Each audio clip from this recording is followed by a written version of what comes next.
the natural consequences of those. Yeah, when mistakes happen.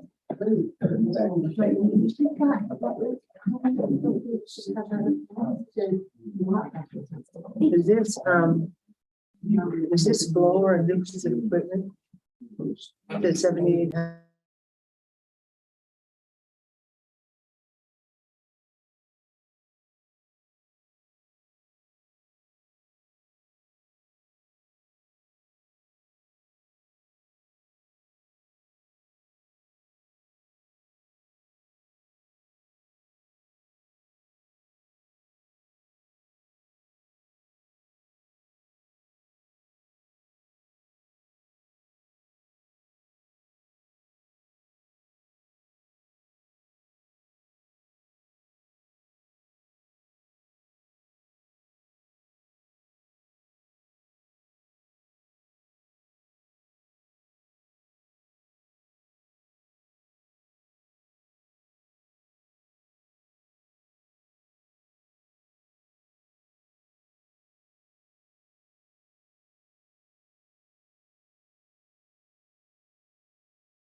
Where is Lee not gonna be here tonight?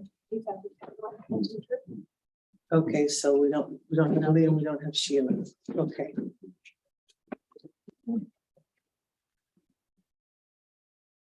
Thank you for coming. I'm going to open up the meeting for Thursday, November 10th, Lafayette City Council.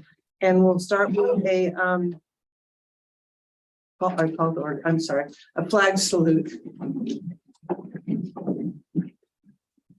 I pledge allegiance to the flag of the United States of America and to the republic for which it stands, one nation, under God, indivisible, with liberty and justice for all.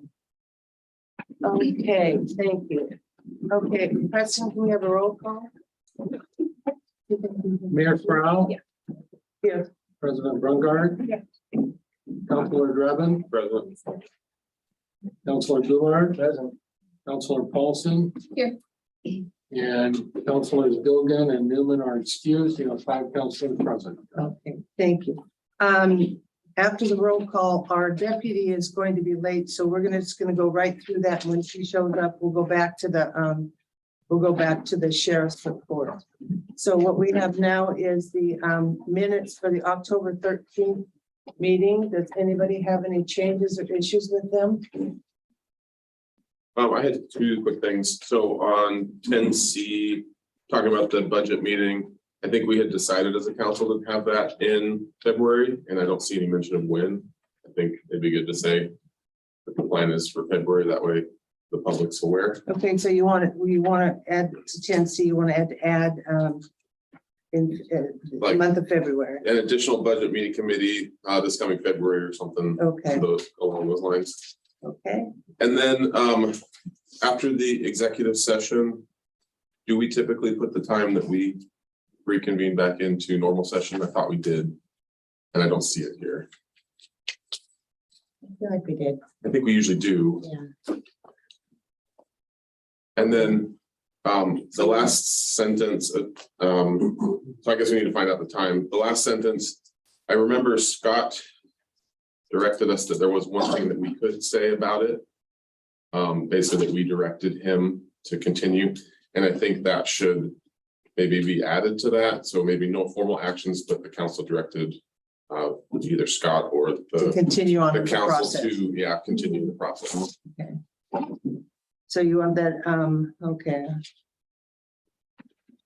Okay, then, so, no action or motion resulted from the discussion, and then it says, and then probably right there, you would add and say, after the meeting came up, Scott was directed to continue with the process.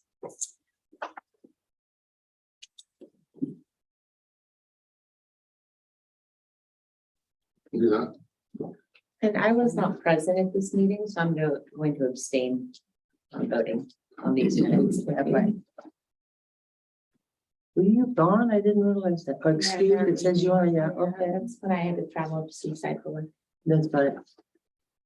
Okay, can I, Wait, sorry, this was the regular one. So, because he said that about the last, no, are you talking about the Zoom, now there are two meetings here, this is. the right, third that's why meeting. I just wanted to make it clear that was, You were thinking he about said the it Zoom about meeting. the Zoom one. Yeah, we don't have the Zoom one because it Which- wasn't. I think we could say the same thing though, because each time we were directing him to continue, right? Right, So I think we should put it in there just so that there's some kind of evidence that, yeah, Scott was taking care of it along the way. right. Okay, That makes sense. And then are we going to get a set of minutes for the executive session, opening and closing it? And telling Scott to continue on with the process? Or do we have to have that or not? From the special meeting Right, late in October. right. Yeah, we can add that, make sure that's, but you don't want that on October. we No, want on October, because we still directed him, but she's saying we need a separate set of minutes. It'll be short. no, I'm asking if we do. Oh, okay, we've done it for all our other special sessions. Yeah, We can do that, sure. okay. So we have another one coming for October. Okay, can I get a motion on this with the changes, with the changes? To be clear, we will have a second one coming next month for the special meeting. Right. Okay. All you're doing here is okay, the October 13th one. I move to approve the minutes from the October 13th, 2022 city council meeting with the reflected changes. I'll second. Still second, okay. All in favor? Aye. And one abstain, okay. There we go.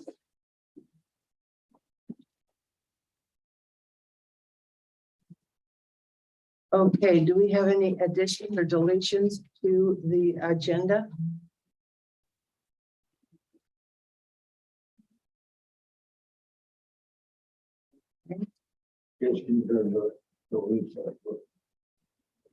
Well, do we need to set up an additional line item for discussion or something of that nature? To go along with that or on separate notes? No, to just go on, just for anything, So it's an open, right? So we're here for a ordinance violation. Okay, but that's under, should be under citizens input of non-agenda items. Okay, that'll be, that's no problem. No problem at all. Thank you for asking that. Okay, do I have any citizens input on non-agenda items? That would be you. That would be you. Come join us at the podium, please.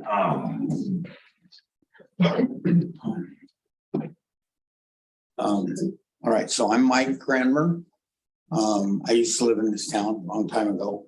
My father and my mother still live here. My father is Ernie Cranmer, and he actually was on this council for a few years. He's been here 35 years. As you can see, they're getting older and a little harder to get around. And for the last 2 years, when COVID hit, I've been coming from my house in Washington County every other day, sometimes 6 times a week, to check on them, make sure everything was okay. My brother and his wife are on low-income housing, and they lost their house in McMinnville. They didn't have a place to stay, so it took a burden off of me. My dad said he didn't want them out in the cold. He said you could stay in the motorhome. We got a citation for that. So we looked on the ordinance, and the ordinance said that we could apply for a temporary permit. We applied for the permit on a Friday. Yeah. You turned it in on a Friday. Yeah, October 21st. yeah, he turned it in on a Friday, and Monday morning, we were told that it was denied. We have some extenuating circumstances, so I've been a caregiver for my folks for a while, but I live out of town. I also have a POA for my folks in case anything happens. My brother it's kind of been a nice thing because he's been able to be there. We had some home insurance issues. We had to put a roof on. My brother did that for him before this whole ordinance thing. Then when this happened, my dad said, hey, come stay. So we got the violation. We came in, we turned it in. We were denied, and then we got a ticket. So we came to court on Tuesday for that. And now we're here. And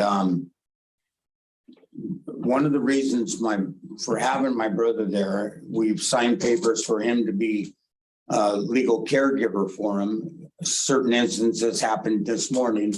One of the pipes burst from the cold weather we've had at about, 8 o'clock in the morning. And Daryl happened to be there, so he was able to take care of that.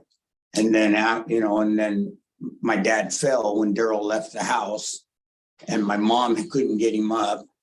So she had to run outside and find Daryl, and Daryl and his wife came in and helped my father up. We've had a couple of things like that, that have happened, and we really need them to be there. We tried to apply for the permit, and we would like to have the permit.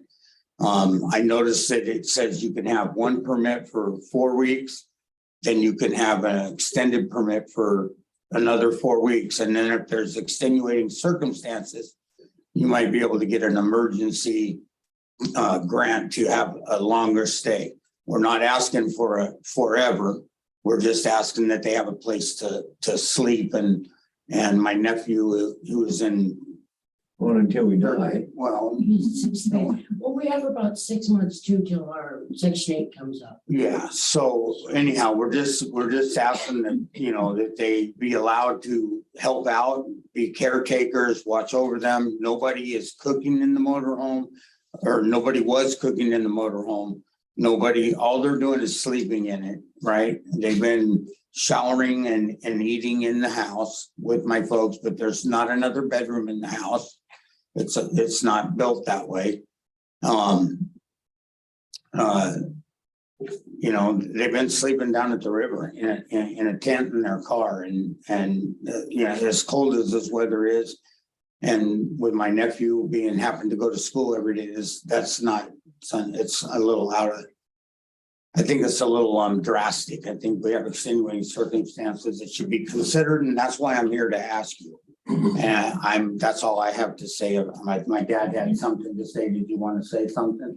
Well, yeah, I wanted to add to it that this is my wife of 61 years and we've lived here for 35 of those.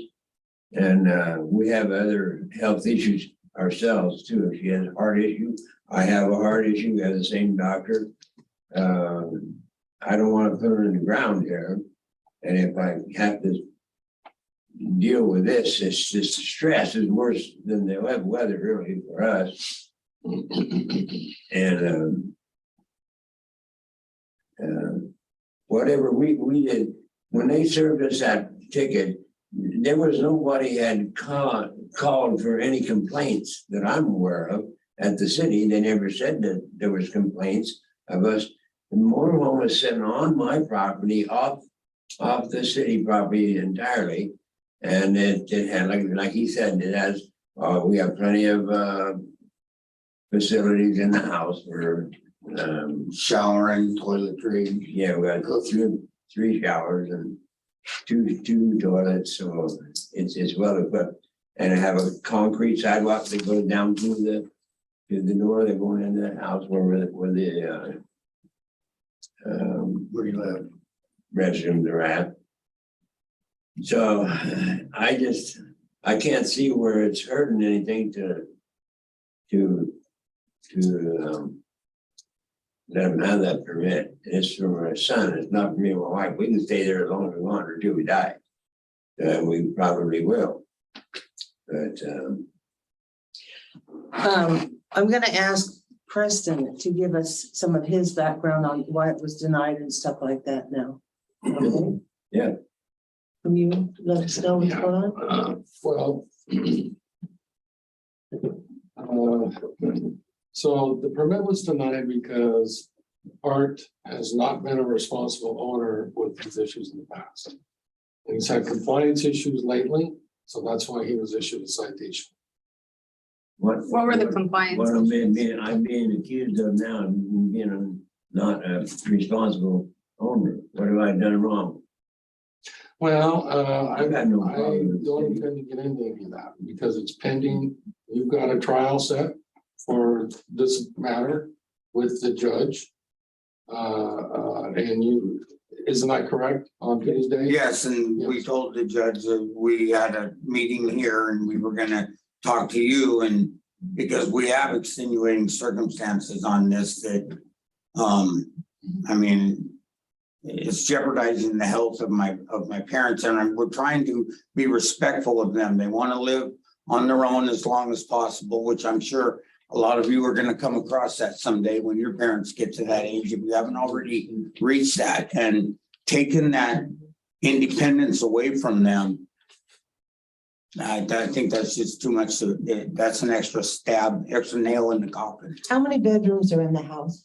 The house is rented out to a renter that is an income provider for my folks. So how many bedrooms are available in the house right now? Just one, Just just the one that they have. No, just the one that you have. That's The other right. ones are rented to the renter. So you rent out you rent out 4 bedrooms?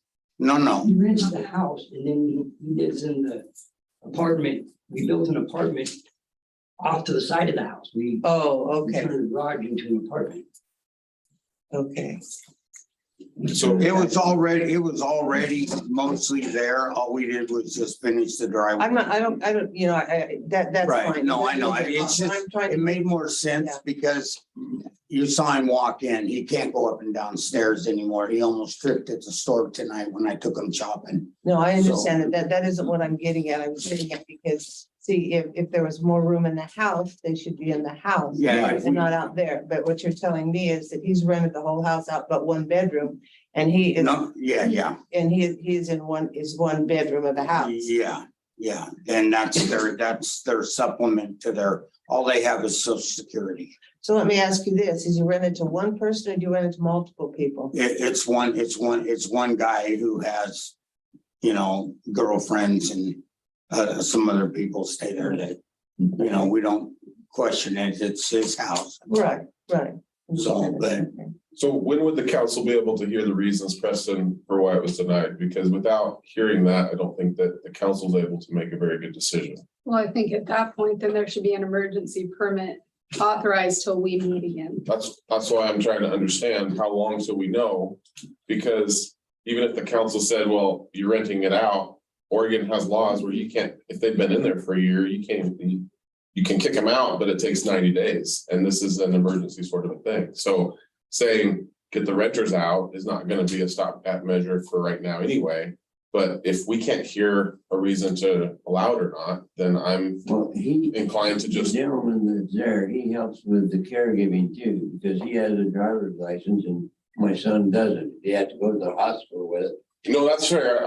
I'm saying, I'm not using that against you Yeah. right now. Yeah. I think we're trying to understand Yeah. what these non-compliance. Right. they're asking what the issue is, why it was denied.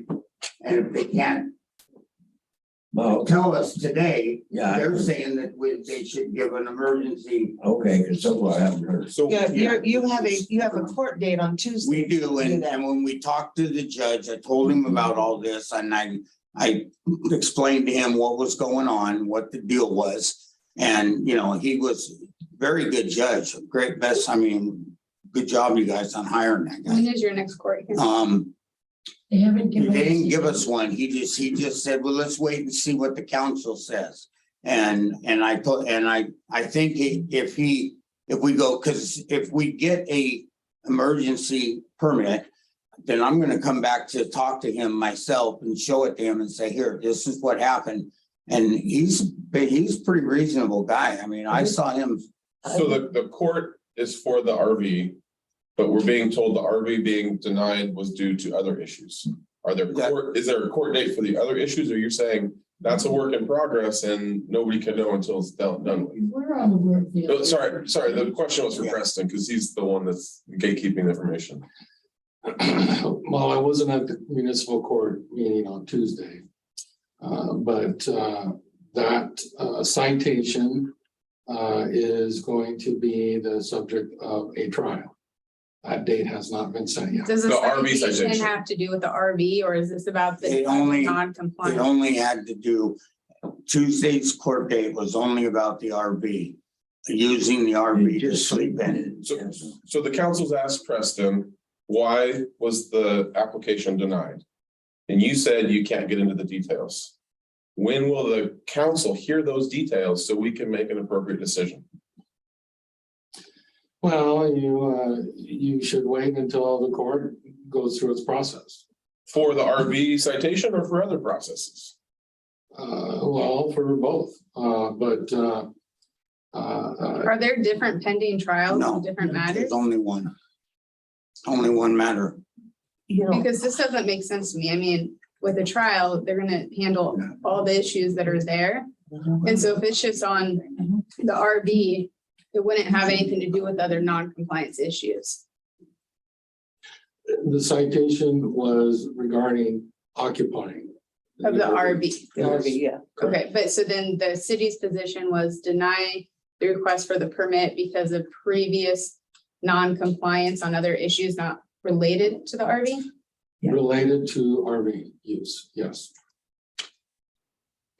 Well, you know, I think we're kind of jumping the gun when we already No, got a I'm court really date. I excited think for we you should to let hear. the court play out first. So the court date is assumed But that they that's don't on a get a separate permit. So he went to court on Tuesday, this past Tuesday. And he's got another court. But date. that, But that that- court date but is that- on the And citation we- for the RV. So the court, all they're gonna be focused on is at the time this citation was issued, was this violation going on? So regardless if they get a permit for the future, that's a separate issue for the court. Okay.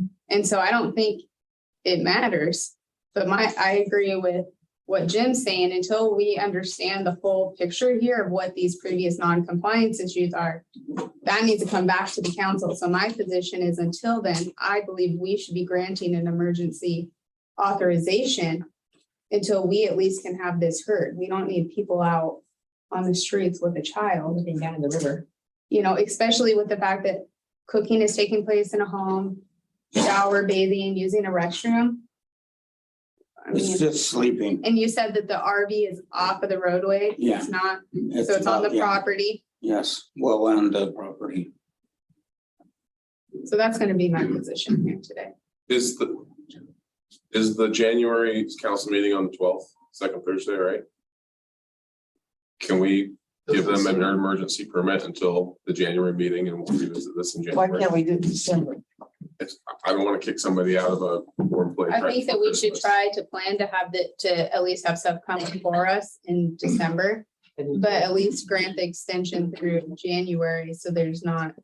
Yeah. No matter what, they're not. Correct. I'm in favor to do that. We're working towards a resolution for all I parties. appreciate And you everybody's. stated that your section 8 will come, When we were evicted back in June, they told us, when I called them, and I've been in touch with them, they said 6 months to a year, and it's been 6 months since. So have you had any more contact with them? at Yeah, I all? keep Oh, in yeah. contact with them weekly. and everyone's gonna recommend that you do that. And I You have an guys- app on my phone, there's an open portal, So so. there- why were you evicted? Because we had the wrong color plastic backing behind our air conditioning unit. It was the fourth attempt of that landlord. to So with evict the us. section 8, will you receive likely housing in the McMinnville area? Yeah, Okay, Yeah, that's where they want to my, stay. my son has Asperger's, he's autistic, and Lafayette is actually the only place where he feels secure. And so this is where we plan on staying, in Lafayette, McMinnville area. He's changing him schools right now, we've not. Yeah, Okay, so what we want to do is bring the extenuating searches, and stuff like that back in December, but give him an emergency, stay. through the January meeting. I Is would that say correct? January. Is that what you You want? said it's January It's the 12th. 12th is the meeting. So then we should do whatever that Friday, so the 13th. Yeah. Okay. Can you try to come back next month with a date? The last permit that was, a date of when you want to stay through, right? Yeah. If it's not open-ended, it's easier for the council to make a decision. I can do that. And then, yeah, try to get. And any possibly information. reach out and find out if they can give you any idea if you're on a waiting list for the section 8. Yeah, Because we've been that on, would be relevant to, we've been on the list for over 4 years. Well, and I would take, if they give us a temporary permit, I would take that to the county and say, look, they're helping us. Yeah, You gotta help us To too. the council. You're gonna have to do your labor. What we're gonna be looking for is number one, a date that you're gonna get a section 8. That's gonna be important, and then we're gonna look and see what the court says and stuff like that. And we'll take that up, and would like to have that information back in December. So then we can figure out what to do by, January. yeah, I can do that, that's not a problem. Okay, And can we get I'll precedent? I'll be able to get whatever you have that I have not complied with or something. Or how can I defend myself in a court trial? I have to have that as evidence, or your evidence, or whatever. If you're gonna be trying to convict me of something. Well, you I just can't- need I to, you can't- need to make certain, if there is something wrong, you can fix it. Well, yeah, we've already done that. Right. yeah, my advice is maybe you work directly with the city. Yeah, and I would take it with Preston on any issues that you need to have in compliant, so we at least know that you've made a commitment. Can we have Preston or Kevin get the council any information that's pertinent before the meeting? If it's confidential, the council can protect that information and come prepared with any understanding of background. Again, they're gonna be working with, we don't have anything to go on right now, if a denial is justified or not, so. Can you, Preston, can you work up something for the council? Well, you need to make a motion, Okay, and so put in your motion what you want done. You want a temporary permit, So I'm, January 12th? we want an emergency permit through January 12th I said. 13th. the or 13th.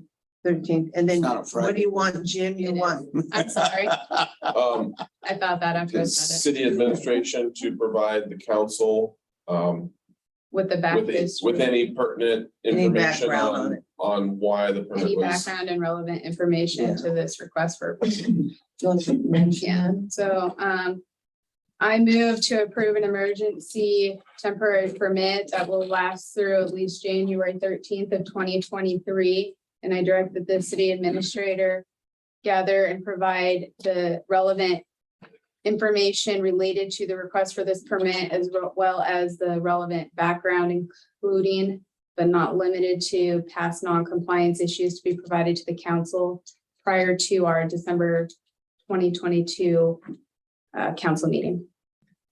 And now, do we need a motion? Okay, That was a motion. I'll second that. okay. All in I have favor? a conflict of interest, and so I'm gonna abstain. Okay, I'm in favor of it, but I You know need to- you Mr. need to- Cranmer, you I need- know Mr. Cranmer, I know you Josh. need to state your conflict of interest. Josh, Josh. Yeah, we Josh, just make I- a brothers on our house. Oh. because of the- I got to explain to my brother. So I know- You're talking about the personal. I have a personal relationship, yeah, and I know, and if I'm in favor of it, I can't vote on it. Okay, that's good enough. Okay, we've got a motion and we seconded it. Seconded it. And, okay, all in favor? Aye. Okay. Now, like I'm saying, we're not gonna make a motion, but we expect on December for you to come back with that information that we're asking for. The section agent information, and anything that you've done to comply with the previous stuff, we'll be looking at that too. So if you can get that for us, that would be great. Okay, We've totally complied with everything that we've been told that we needed to do. I think That was your on son's insurance, gonna, but it wasn't yeah. this. I think your son's gonna talk with the city, so he can get a full understanding to then talk with you. and Preston will help you with anything you need there. Do you need my mailing? Oh, you got it. It's on the thing. So I was signed in, put my name. So please just send anything you need to me and I'll get you whatever you need. Thank you. Thank you. Yep, thank you. Great. Okay. Any other input on non-agenda items? Thank you. Thank you. Thank you, folks. Good night. Thank you. What's that?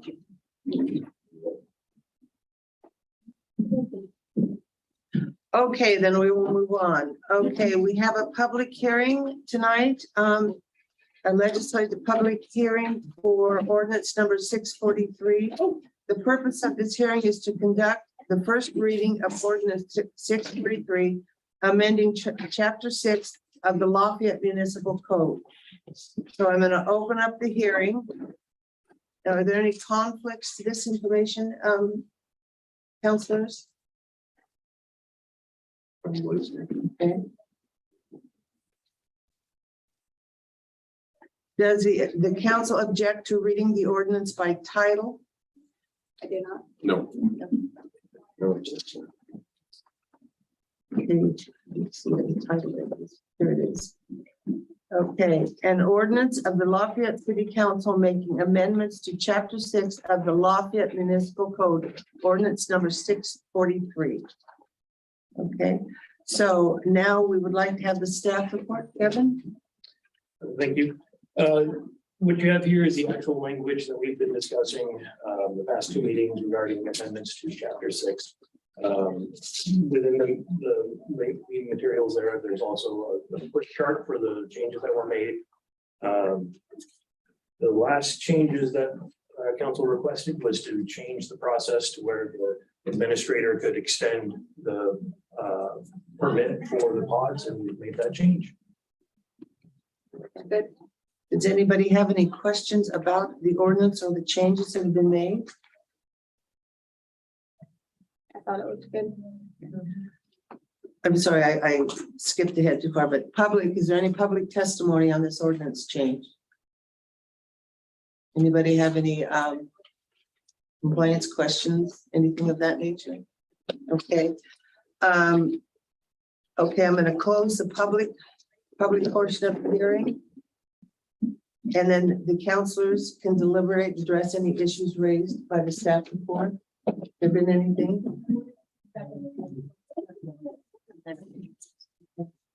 Jim? I don't have anything today. Okay, Greg?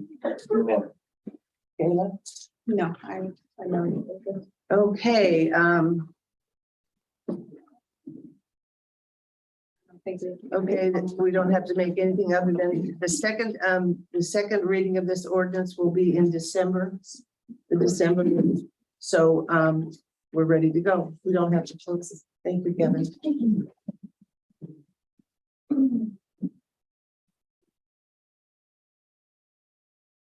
Okay, the next one is the approval of the Mercury TMDL plan, and I'm gonna Gordon is not here yet. Do you want to give us a brief staff report until he gets here? Oh, you said he wasn't going to be until 7:30. We want to put this, we want to move on to the next one. Larry is there for Yeah, you could. the downtown association. You could Yeah, skip that's the what I've one. asked you. We Sure. want to skip to the next one. Okay, let's leave that one alone, and then let's go right to Larry from the downtown. Come on, baby, let's go downtown. Uptown, downtown. So guys, you remember Tara, president of the Downtown Association? Hi. So things are starting to happen. Excuse me, I gave a 1-hour presentation at lunch today and my voice is going. But I have a plan for November through June that I'd like you to consider continuation funding for the Economic Advancement Group. But we're also heavily involved in webinars and seminars and in-person meetings with a number of very significant donors. So I'd like to explain what we're doing, and I've made a request, and you've seen the request for $15,000.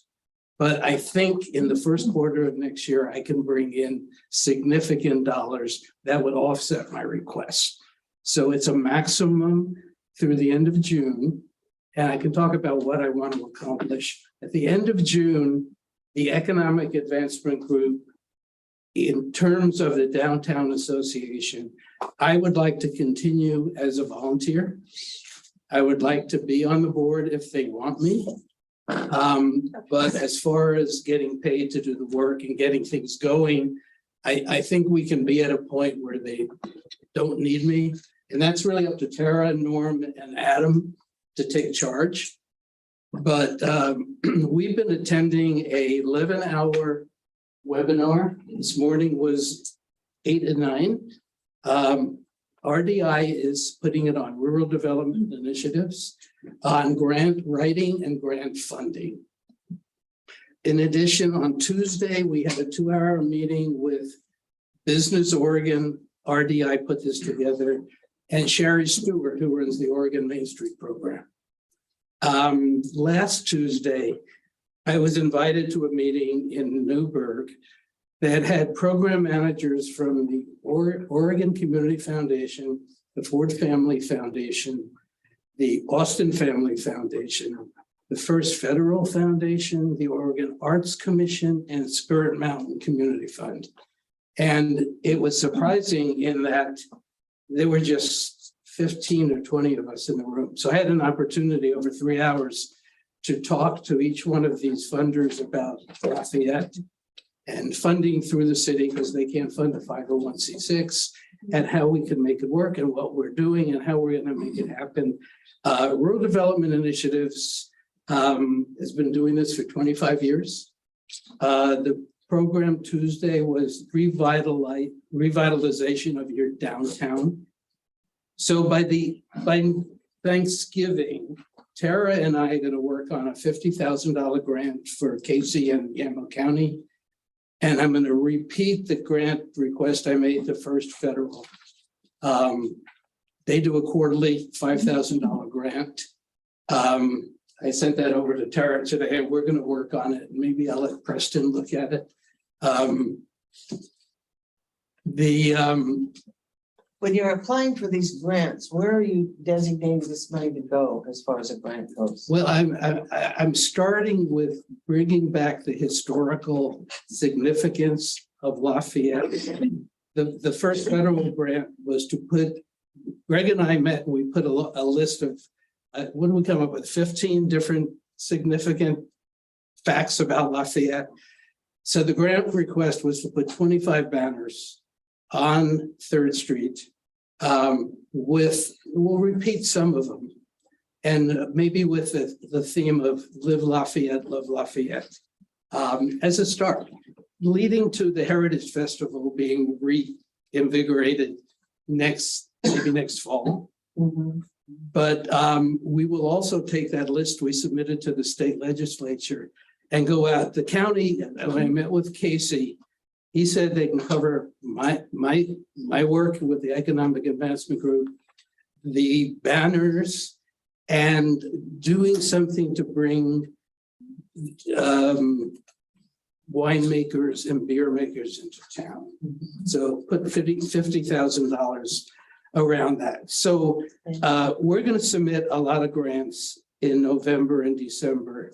We have started working with RDI. We've had one board meeting, and you've seen the flyer in the handout. It now looks like it's going to be January because we can't get everybody on the same page. Kayla, it'll be January 23rd. The council will all be invited. The city will be invited. We will provide dinner, and it'll be run by RDI with our help. And the goal is to get a visioning statement for what everyone, all the stakeholders, what they want the downtown to look like. So the stakeholders, define those. Are these people that are in the business, that is in the business? group? Homeowners associations, citizen input, So city council. it's outside of the downtown business area. Yeah, this is Okay. not just focused on property and business. Okay. And they've done this with, I did talk with the person who did this in Dallas. And they said the Dallas program was very successful. The Tillamook program was very successful. So it looks like it's going to be January 23rd. Separate from that, this will be run by Kayla Catino from RDI. Claudia Contreras will be doing a separate version with the 6 Spanish-speaking businesses in town, and to try and connect the Spanish businesses to the Spanish community. They will also be part of this January 23rd. So my goal going forward is to work with RDI through around March. The contract we signed is over in March, but we're delayed by basically the holidays. So we talked with Sherry Stewart on Tuesday, who runs the Oregon Main Street program. So I want us to go with the visioning statement and then get us into the Main Street program. And I can get that funded. We talked with Levi, who's the new program manager with the Ford Family Foundation. They gave us the RDI money. Our conduit to Ford Family, Denise, died last Friday. Our conduit to First Federal, Kathy, quit First Federal last Monday. Our secretary, who had this initial introduction to RDI, Melissa, who you've met, is very ill and she has resigned. And plus, we've had a 2-year COVID delay, but things are happening. You want to say something about the meetings we've been having? My input that I would say that I've been most impressed with RDI and stuff is how we come to see they are with everybody. It's not just like you're saying, just the business, not just downtown. It's like the whole community. They want to get the whole community together and see what everybody has for an envision for the town and for activities, and just kind of bringing it more as a community sector, not just business, not just, Sure. So, and I've been very impressed with them on that. That's Yeah, really the cool. people we're working with have been doing this. And there's no argument that Lafayette needs a visioning statement, needs some people to work together, and then we need some funding. Is the visioning statement for the Lafayette Business Group or for the city itself? The city itself. Okay, So now what we have a visioning statement there. This will be in much more detail in terms of what services are missing that people want. How do we get them there? That's not part of a visioning statement. That's part of something that, you know, a request for services or something. That's not really a visioning statement. It's what do the people want the downtown to be like? And we did that in our initial survey, but this will be with more people and much more detail. Okay. And so what I'm looking at in terms of funding, November and December, yeah, I hope. January, February, March, I think we can bring in some money. April, May, and June, you won't have the obligation. We will bring money in to fund what we want to accomplish and plus my work. And then as of July 1, I would still be involved, but on the board or as a consultant to the board or just as a volunteer. But that's 8 months away, so we can see where we are. So I'm just hoping that I think we're making progress. We're getting like for your tree lighting ceremony. 3 businesses have committed to provide refreshments. So we're going to be a whole lot of cakes and cookies and Christmas tree things. And we did, I think, a pretty decent job at the Harvard Festival, which was a success. So we're getting there. Excellent. We're getting there. So I'm just asking for your support to grow this thing. So what you're asking for is a $15,000 reserve to handle it in case you don't get any of your grants between now and June. Is that correct? Absolutely, yes. Okay. So what do you guys think about the request? What do we have budgeted for something like this? There's room in the general fund, admin budget to, But we haven't specifically budgeted for this, is what you're saying. we budgeted for downtown. Yeah. So how much is, I guess what I'm asking, right? Well, there's enough to cover this in the budget to assist the downtown through June 30th as Larry has requested. Okay, so yeah. You're saying we've got money in our funds, but we haven't budgeted for this. Doesn't have a specific line item. Well, I mean, we always hear it's in the general fund. We haven't budgeted for it. I think, so I was pulling up what we saw at last October, November's meeting, which was the initial request that you had. You said that you want to come in. You said the initial effort would be to confirm the stakeholders, recruit additional stakeholders. So you have your initial group. The economic facilitator would hold an initial meeting with participants, elect officers, propose the formation of a nonprofit, the Lafayette Downtown Business Association. The result would be an application for the 501c nonprofit association.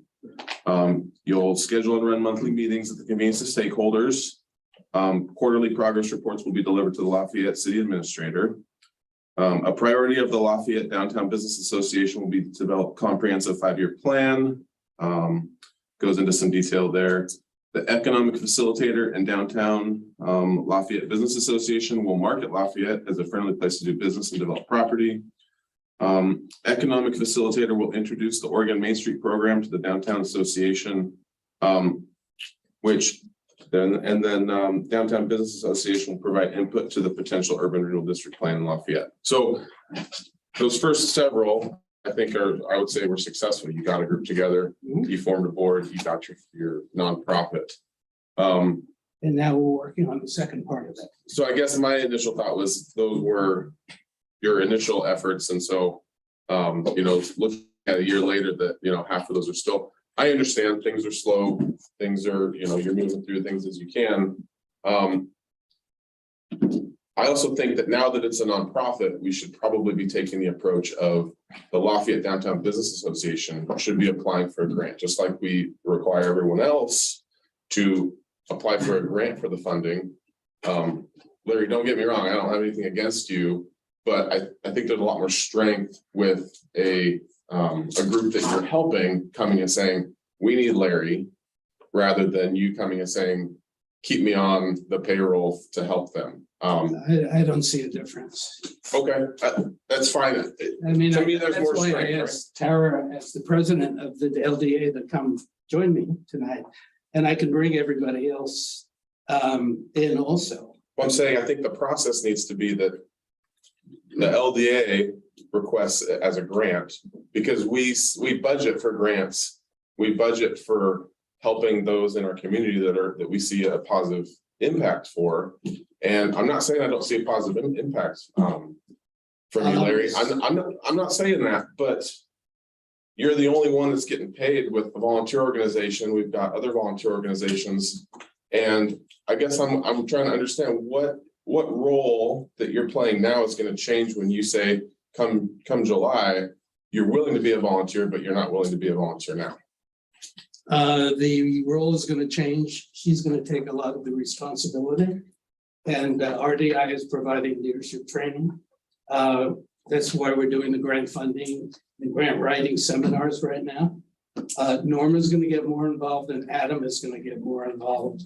I'm not sure about Alex, but Alex is going to work with us in the Spanish speaking community. Right now, if I don't do this, it's not going to happen. Simple as that. What's not going to happen? All of these things are working with RDI, working with SEDCOR, getting the grants into Yamhill County, working with First Federal and the first, the Ford Family Foundation. And the proposal I made to the council was 1 hour a day, 20 hours, a month, and I'm doing double that. And I haven't asked for double the compensation. This week I put in, 10 hours of work for the Downtown Association. So I can have the LDA, we can have a board meeting and we can make a grant request to the council, and it's just going to delay everything. Jim, the grant requests are usually done through the budget process. Is that what you're saying? That he should wait until that time and ask for the grant then? I'm saying it made sense the way he came about it last year, because he said, my goal is to form this association. Right. It's formed, it's got a board. The board should be able to write an application that says the board's requesting funding, because the Downtown Business Association and the city government are not mixed. Right. Right. Just like we said, we can't mix with LCAT. They shouldn't be mixed. And so instead of. So what I'm trying to get, I understand what process you're asking for, but are you asking for him to require him to ask for a grant during the time that we normally do our grants in the budget system in May? Or if he fills out a grant request now and turns it into the council, then we will review it. Which one is it? I would be happy even if it was a grant request that was turned into the council at any time. I don't think we should exclusively consider and review and award grants in May. It's the normal process. Okay, that answers the question. Okay, Larry, what you need to do is get with Preston, get a grant request and get it in here and get it to us by December meeting. So we can review it. Well, can we do it before the December meeting? Well, we have to okay it. Mm-hmm. So, and is the only way to okay it through a formal council meeting? right. Is it possible? Is it possible to consider giving them 2 month or November, December grant instead of considering it all the way up to the end of June? Well, see, I don't have a problem giving him the $15,000 grant because we know where he's at, what's going on. But what Jim wants is something formal. Sure. And that's what I'm saying. And if he sets up something formal, that means then we have to review it. Which if they got it into Preston in the next couple of weeks, we could review it before it came to the council and it should be okay to the council. Jim, would it be okay for Greg's request to do November, December, and then we will have a $13,000 request? Yeah, and then the new council In January? In January. We'll do it in December. Well, let's do it in January. What I would hate to do is if the new council comes in and they don't like it, to overturn that. That'd be the worst thing for you. Mhm. Let's do it in January. Let's do 2 months. Okay. Let's have it, let's change the way we're doing it, right? Okay. Instead of you coming to the council, it can be the board coming and requesting that. Mhm. If you have, the thing from last year said that you were providing quarterly reports to the administrator. he hasn't passed those along. If you are, I would love to see some of those reports. I know you've come a couple times. I've been totally to the council. I'd like to see those reports if they exist. But yeah, I'm fine to do 2 months and we'll revisit in January with the grant request. Okay, is that agreeable to everybody? Yeah, I think that's perfect. Yeah, with me being on the board, I don't know if that creates a conflict. You don't get any financial benefit from it, so yeah, I don't think it's a problem. Anyone? Okay, okay, then what we'll do is I need a motion to go for just 2 months then on this. And then Larry, in January, you're gonna have to have your board do a grant application and come in. I mean, you can help them out, but they need to present it themselves. Are we doing that next month, not January? No, we're giving them 2 months. And we're gonna revisit in January. At the January council meeting. Can I have a quick question? That's allowed in the council. On here, it talks about your monthly rate 17 plus any approved LD expenses. What are approved expenses and who approves those? It would be the city administrator, and I don't know what those are, but if they're fees that the state is charging me for being a 501c6, I don't anticipate them being anything like $1,000, but there'll be $100 here, $100 there. So the city's paying for you to be your own entity? I don't agree with No, that. the entity is the group, not him himself. Are you talking about the Economic Advancement Group or the Downtown Business Association? LDA. The Okay. downtown business. Okay. Group. All right, That whole thing, that whole No, that's fair. LLC is attached to them. there's just 2 entities that are in here and I wanted to make sure. That the first entity is his business. Right. And I don't agree with the city paying for those kind of fees unless they're specifically called out.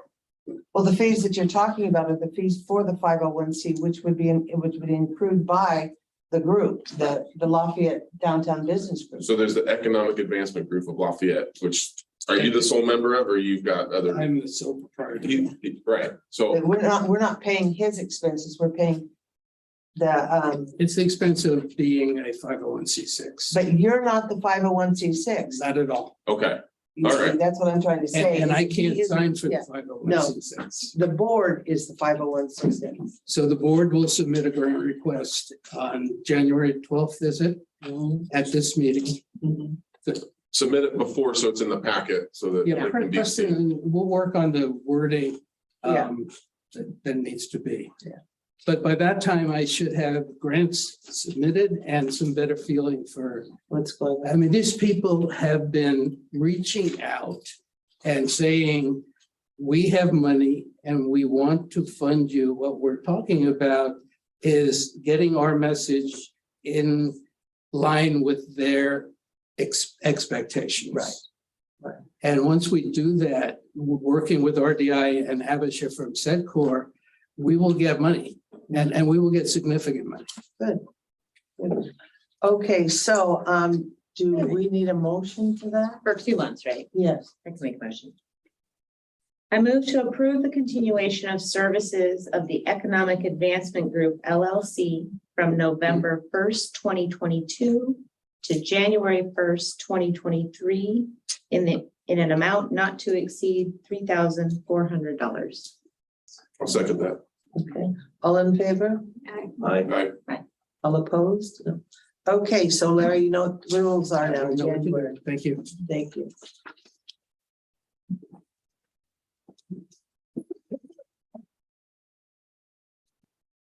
Okay, the next one is.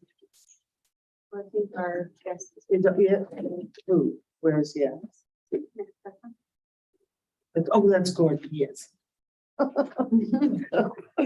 Okay, okay, Gordon, you want to school us on our TMDL plan? Oh, sure. Be my pleasure. So this is what's called a Mercury TMDL implementation plan. What in the world is that? So first off, it has nothing, absolutely nothing to do with wastewater. It's all stormwater. So this is a stormwater deal. And it started out with EPA. saying we got a problem with mercury pollution. And so they give the states, so that would be DEQ, the responsibility to set the total maximum daily load. That's what TMDL is for mercury in various basins. And they have set it for the Willamette Basin, which we're part of. The Yamhill flows to the Willamette. So then the DEQ put in a timeline for, okay, you have to put together this plan, and then you have timeline. The plan lays out the steps and timelines for what you have to do. So in stormwater, there is a well-defined set of criteria that you have to address for pollution. And there's 6 things you have to do that you have to address. One of them is essentially O&M. What is your staff do? Good housekeeping. And then public education. What are you doing for that? Public participation. Are you giving them opportunities? Illicit discharges. What are you doing about those? How are you doing enforcement? Stormwater control during construction. That's essentially erosion control. And then stormwater control post-construction. So those are the areas that you have to address. And what this plan does is it says, here's what we're doing now. And here's our next steps. And this is a 5-year plan. So it says, here's the steps we're doing in the next 5 years. And we have to submit an annual report to DEQ that says, here's what we did the last year. Here's what we said we were going to do. And here's what we actually did. We're going to do that 4 years. And the 5th year, they actually come back and say, okay, update your plan, which means what are your next steps? And then you start over. You do the next steps and you do your annual reports. So mercury pollution is really, it comes from the air. And so what happens is it settles out of the air onto the ground, it rains, and it takes it down to the streams and creeks and lakes. That's how the mercury gets into the water. So really what this is all about is sediment control. That's how we address the mercury pollution. So for instance, in the good housekeeping, what can Public Works do? There's 2 main things: street sweeping and cleaning out catch basins. Get rid of the sediment. Now we already do street sweeping. So what this plan says is keep doing that, but now you have to document it. Now you have to say, we did street sweeping on June 18th and September 24th. And now we've documented it, so now we can report it at the end of the year. Cleaning catch basins, I don't know that we have a standard protocol every year that so many catch basins are going to be cleaned. Probably need to put that in place. Don't have to do all of them, but you have to do some. And then you got to document. We clean these catch basins. And now we can report it. Public education, that is probably pretty easy to do. That's like going and getting a EPA report on mercury and posting it on the city website. Okay, you did it. Now document when you did it so we can report it. Public participation, that's just giving them the opportunity to participate. And The biggest area that they want participation in is in the development of the post-construction sediment control. And I'll get into that, what that really is. Illicit discharges, we already have a good ordinance about illicit discharges. But what they want is an escalation clause, essentially. We don't have one. Most cities don't. So what we said, now this is the good thing that we're a small community. We're less than 5,000, which we're small. So there's leniency on what we do and when we do it. So what we said is, okay, this next 5 years, we'll just go evaluate and investigate how other communities are doing escalation. We don't have to put it into place. We just have to research it. The following 5 years, we probably have to do something about it. When you say illicit discharge, is that, I mean, you say most of the mercury comes from the ground anyway. What would illicit discharge look like? It's not a big deal on mercury, but what it is somebody, so for instance, if somebody was cleaning up their yard and they went over and dumped it in the creek, that's got mercury in it. They just picked up all this stuff on their yard. Mercury had fallen down and they went over and dumped it in the creek, or they dumped it in a catch basin. So yard debris is what you're saying, Or soil. or soil. Right. Okay. In general, illicit discharges are also things like if somebody dumped some oil in the stormwater or antifreeze, or, you know. So we have that in place. We just now have to look at an escalation clause. So stormwater control during construction, that's erosion control. That's what it is. We already require that of everybody that's doing construction. Isn't that the black, Yes. the That's lining? I always wondered what that was for. That's that black fencing. Yeah.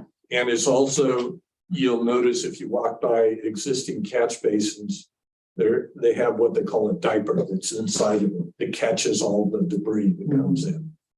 That's erosion control. We require that now. So all we really have to do is document. So the next development comes along, they start construction, we go out, take some photographs. There's the fence, there's the diaper. If it's over 1 acre, they're required to get what's called a 1200C permit. That's an erosion control permit from DEQ. So we would just need to get a copy of that, put it in the file so we can show that that was done.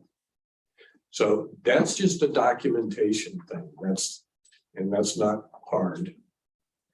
The biggest one, the one with the biggest impact, is the post-construction stormwater control. So really what that means is stormwater treatment and detention. And what we said, we don't do that right now. And what we said is we're going to take the next 5 years and research what other communities are doing. So that at the end of 5 years, we know how we want to implement that. Then it's going to have some impacts to the city. Because right now, your development code doesn't require it. So that's going to be updated. Your design standards has no standards for it. So that's going to be updated. Your stormwater master plan doesn't acknowledge it. So that's going to be updated.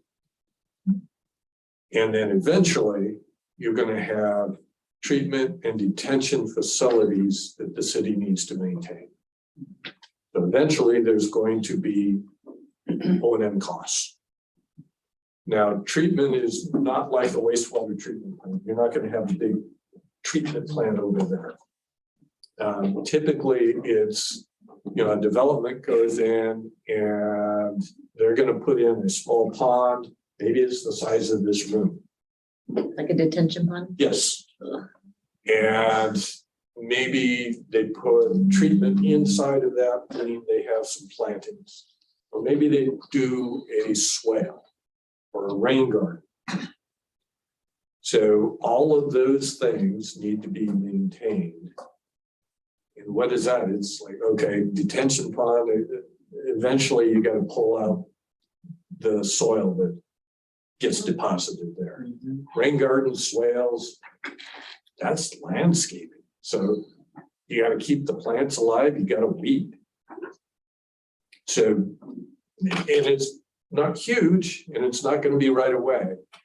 So right now we're just researching that. And in 5 years, we're probably going to say, okay, at the end of the next 5 years, it's going to be implemented. So that's like 10 years out. So you got a lot of time to deal with those potential impacts.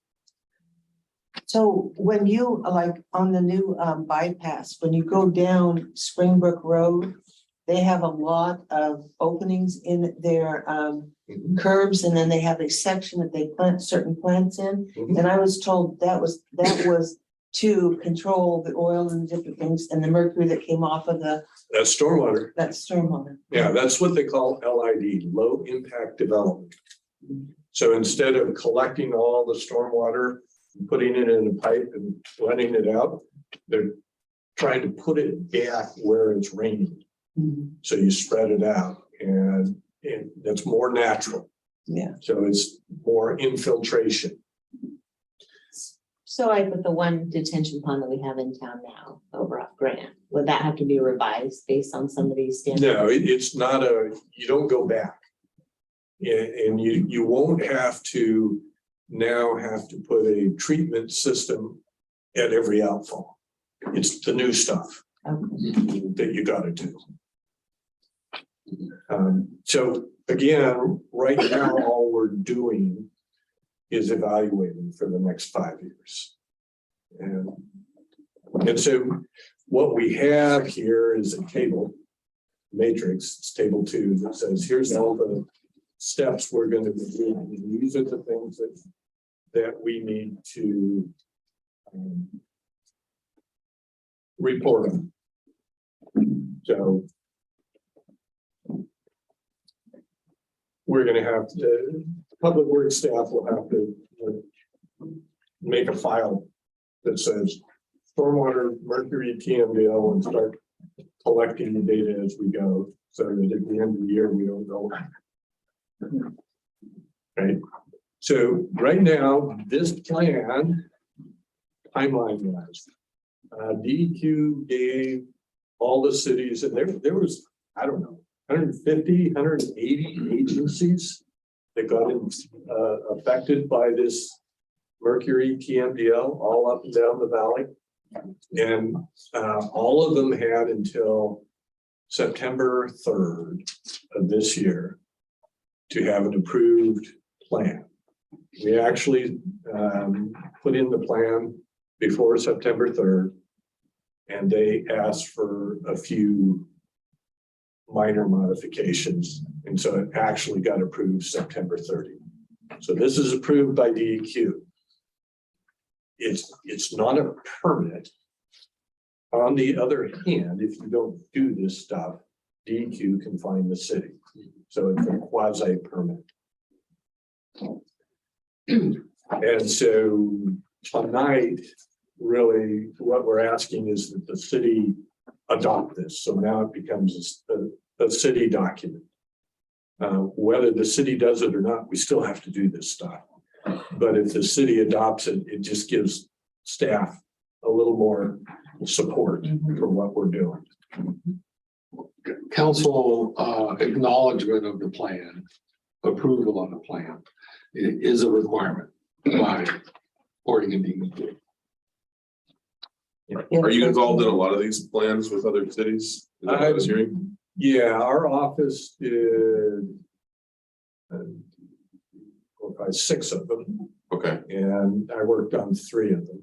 Are the plans at a high level pretty similar, or do we have a lot of specific? They are pretty similar, but there are certain things that are specific. So I helped Carlton. They are actually in the process right now of updating their development code. So they said in the next 5 years, we're gonna have the stormwater treatment and detention in our code. So they're 5 years ahead of you. We just, we're not in that process right now, and that's a fairly extensive process. We can't get that done in 5 years. So we're just doing the research and setting ourselves up to do it. So there are differences, but yes, all of them address those same 6 elements. Okay. And you mentioned, Lafayette's still a small city. Does that give more time for some of these? Yes. Or are any of them not applicable because of our size that would? No. Okay, Everybody, doesn't matter if you're the city of Portland or you're a town of 2, you're still addressing those 6 items. okay, It's just, when do you have to get them in place? okay, Yeah, because we're under 5,000, they give us more leeway for when we have to get them in place.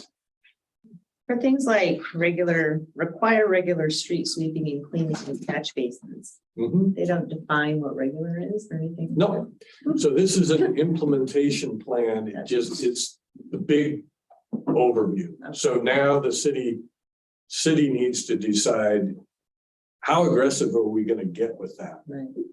How, do we have the money to do it? Or, if we don't have the money, maybe it's sending the guys out and with a shovel and digging out 3 of them. Because that's all we can do. You're talking about the catch basins. The catch basins, yeah. It'd be better to set up a standard plan of, we're gonna do so many per year, we're gonna get a back truck in here, we're gonna suck it out. And that's what we're gonna do. I mean, it's better for your storm system anyway, because if they get clogged up, then eventually it stops up the pipes and you don't get the flow and you get flooding. So there's other impacts of not doing it. so the plan's already done for this next 5 years. This is the plan. Right, it's done. Yeah. When you said for the next, after that, is council ever involved in that in, 4 years or so? Do they get involved, or is it strictly between the city, admin and whoever, in this case, you, right, for this time, but. Well, and I was talking with Preston and with staff about this, so it wasn't just me. Right. But it was all the city staff. And I believe a draft was presented. Or we talked about this with city council? No. No, we didn't. Okay. The DEQ put it out for public comment. They've gone through their process. But as we move into more requirements, say after year 5, there will be updates. Yeah. And if I expect the acknowledgement, the approval by council to be the same kind of a process. I've been waiting for this to hit one of my cities and for 20 years. Well, now it's happening. And the requirements will grow as we go down the line. Several cities in Oregon are way ahead of us here because they were required. We haven't been here. What is going to be the financial cost of this? Well, it's hard to say at the moment, but to your point, there is a public participation requirement as part of it. So as we move forward, biggest deal being the post-construction treatment and detention. Well, we need public participation, or at least they need the opportunity. And that includes obviously city council. I mean, if it's going to be something that affects your codes and your standards, you guys need to be involved. Well, and that's what my thinking was now kind of starting But as we get to where, oh, hey, we need to look at our ordinances or our codes or whatever, Yeah, oh, yeah. you know, and that we have to look at that, you know, before the month before it's due, or, you know, so. Well, so right now, 5 years, we're just investigating. And we probably are gonna come back and say, at some point, here's what we found. What does everybody think? And how do we want to address this? And, you know, we don't have to put it in play the next day. We're gonna have a next implementation plan that probably says in the next 5 years, we'll actually put it in place. So that's 10 years from now. Sure. So plenty of time to get organized. So this is a plan that is gonna be a permanent plan. The city in some form or other is gonna be working on it for the next 10 years. Well, even past that. I mean, at 10 years, you're gonna do a new implementation plan. Okay, in the next 5 years, what are we doing? So it's gonna be ongoing. It's like you have a discharge permit on your wastewater. It doesn't go away. Sure. It's always here. So is this something like maybe what we should do is set like in September, the council reviews it again and what we've been doing and what we're gonna do for the next year? So we review it once a year? Well, so for the next 5 years, it's we don't have to change anything. Right. It's all there. If you want to see the reports, that's fine. The reports are gonna be due April. So initially, the first report would have been due next April, but it's like, that's, you know, September to December, that's only 3 months. We said, can we just wait till the next year? So in 2024, we'll report on these 3 months and 2023. And it's, all the report is saying is, this is what we did. And we don't have to change anything. So will this, Preston, do you envision that the new city administrator and stuff will put this stuff on the website so we can see it? Yeah. Well, there is a public education element that's Right. one of the 6. Right. So there could be something in the newsletter. There could be an article. Like the reports, but the Post- reports. The go on reports the have the city's reports. website. They'll have to be. So, Perfect. Yeah. So the reports can be put in a section on the website. yes. And then there can be a statement or an app out or something like that that says that they're there. Take a look at them. Yep. So I like your idea of revisiting this, right? Council shouldn't just forget about it until every 5 years. If we make it a habit to look at the report every April, we would skip this coming April. Have it just on the agenda, look at it, say, how are we looking towards our new plan in 3 years, 2 years, one, you know, Yeah. what do we want to get into? I think once a year would be good, so that people don't forget about it and then say, oh crap, we got to do that next month. And Or what are you talking about? I don't even know what this is, because by then it could be a. Exactly. You know. Exactly. Well, what I think is that we should do is leave that agenda item with Preston and then he can get with the new council and new mayor and they can set up when, and you guys can set up when you want to look at it. I would just say is to make it a council policy to look at that report in council shortly after it comes out. Because then we don't have to, I mean, Preston, we're talking about 2024. Yeah, April or May. Yeah. Annually. Yeah, Just- just annual. And just put it on as an annual, let's look at that. Agenda, just like we do in January when we check the hopper and then every other year we check the rules and the rules, council rules and stuff. And then it's there and then it's, you know, everybody's thinking about it at least once a year, not forgotten about it till it's too late. That's a good idea. Then maybe we can see your face, you know, at least once a year or whatever. And for sure. Once a year. I mean, you know, at a minimum, probably more, but yeah. All right. Do you need a motion? No, we don't. We just need to direct staff on that one. No. Oh, I'm not, This sorry. definitely needs a motion. No, I'm sorry. I was talking about the April thing. Yes, we do. We need a motion to implement the plan. All I right, will say that without having any idea what this cost is gonna be, I'm not voting in favor of this. It Well, says that it's not expected to be significant, but what is significant? We have no information on this. Well, I would say mostly it's going to be, I mean, time and materials from staff, it wouldn't be much, but consulting fees is really the. But that's my point, like consultant fees can be through the roof. And so are we talking $1,000? Are we talking $50,000? Like, No, I think we're talking about 5,000 or less each year. That's what I would say. That's- Well, in the first 5 years, I don't see that there are gonna be a lot of cost, other than the cost of our employees having to create all this stuff.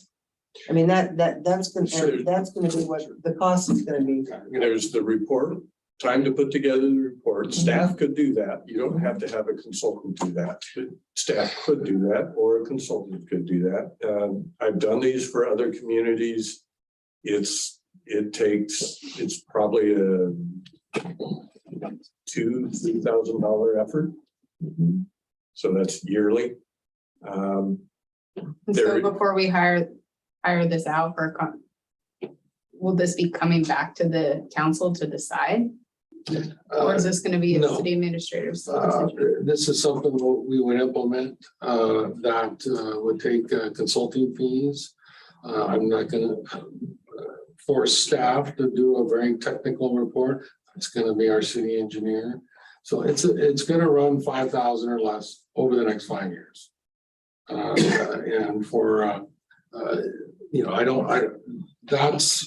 that's a pretty good indicator of what that's gonna run. So will that will be discussed, though, that will be added to the budget. Will there be a separate line on the budget for that? It would be under consulting fees. We have a line item for consulting fees, and this would be under streets. So that's gonna have to be increased a little bit. So you'll be able to- It doesn't affect water or sewer budgets, only streets. We've got the time, staff to have to do that. I'm not adding in those costs. We just have to manage that appropriately, but Gordon needs to, run point on this and advise and produce all the reports. Yes. So I think that just having a blanket consulting fees for all these things we're adding doesn't do justice to understanding our budget. So like if we said DEQ report, DEQ, Mercury, TMDL report or whatever as a budget item, would that be better? I mean, it's not going to tell us what the actual costs are, but it's going to say what we're budgeting for, right? Well, in February, you requested a budget meeting. Oh, right. And I So- understand and that, what- but this is a plan for 5 years, and that's my concern, like, it's 5,000 now. But what happens if we see on the budget it's for 30,000? We don't see that happening. Now, after 5 years, then there'll be more requirements and we have to see what that is. But for the next 5 years, it's gonna be about the same. it's just the reporting. Yes. After 5 years, that's when the ordinance, standards, stormwater plan will start to kick in. Now, you said that we had to clean catch basins and street sweep. Okay. There could be an increase in our budget in those two sections, because if we're gonna do it more, then they're gonna rent a vac truck, and then they're gonna ask, I don't know about the sweeper, do you have to sweep every street in the city? We do street sweeping now. I don't see that we would do any more. We're just Okay. documenting. that Okay, we're just doing it. documenting. Okay, what about, how often do we clear the drains that we need a vac truck? Well, this time of year, we're doing some of that, but we have a vac truck. And unless it gets on the fritz, we have to bring one out. And that happens, it might be in the shop. We have to have, So we're already doing stuff that this is creating right Yes. now. Yes. I mean, and so unless we get something new, like, won't we have to start sweeping the streets up at the Meadowbrook? Because it's new, because you said that we have to do stuff for the new stuff. Yeah, the new stuff was for when you eventually do the treatment and detention, it will be Okay. on new developments. It's not. That's restoring. after the 5 years. Yeah. Okay. Could be 10 years. So we just have to document that a street sweeper came into our town. Yep. And it's swept at least one street. Yep. Well, You gotta say, we did street sweeping on June 18th. We did street sweeping on August 18th. So if I hear this right, even if the council says no, the costs are still gonna be there. Yep. We still have to do it. We still have to write the report. Yep. Still required by the state, no matter what. Right, or we get fined, and it's gonna be more than $5,000. I don't know, but yeah, that's, city still has to do this. Okay. Kaylee, did you hear that? What? Whether we approve this or not, they're still gonna write the report. They're still gonna do what they have to do. This is kind of a formality. No, and I understand that, but I just feel like it's something that should at least have said, not expected to exceed $5,000, like something in the record to reflect this. Mhm. I That's agree. We my need issue with that. better clarity in those Well, financial impact statements. DEQ doesn't care how much it costs the city, so that's why it's not in this plan. Because this is a plan that DEQ looks at. And I get that, but we could have the city draft the reports to save money if it's gonna cost more. for Yeah. You know, sorting Certainly. it out. And so that's all I'm saying. I just don't feel that it was very informative. Not your part, the staff. Yeah, That's what she's yes, talking about, the staff not your report part. specifically on the expenses. Well, let me ask you this. You know, DEQ can be a touchy group to work with. Yes, they can. So if the city council doesn't put their stamp on this, how are they gonna look at it?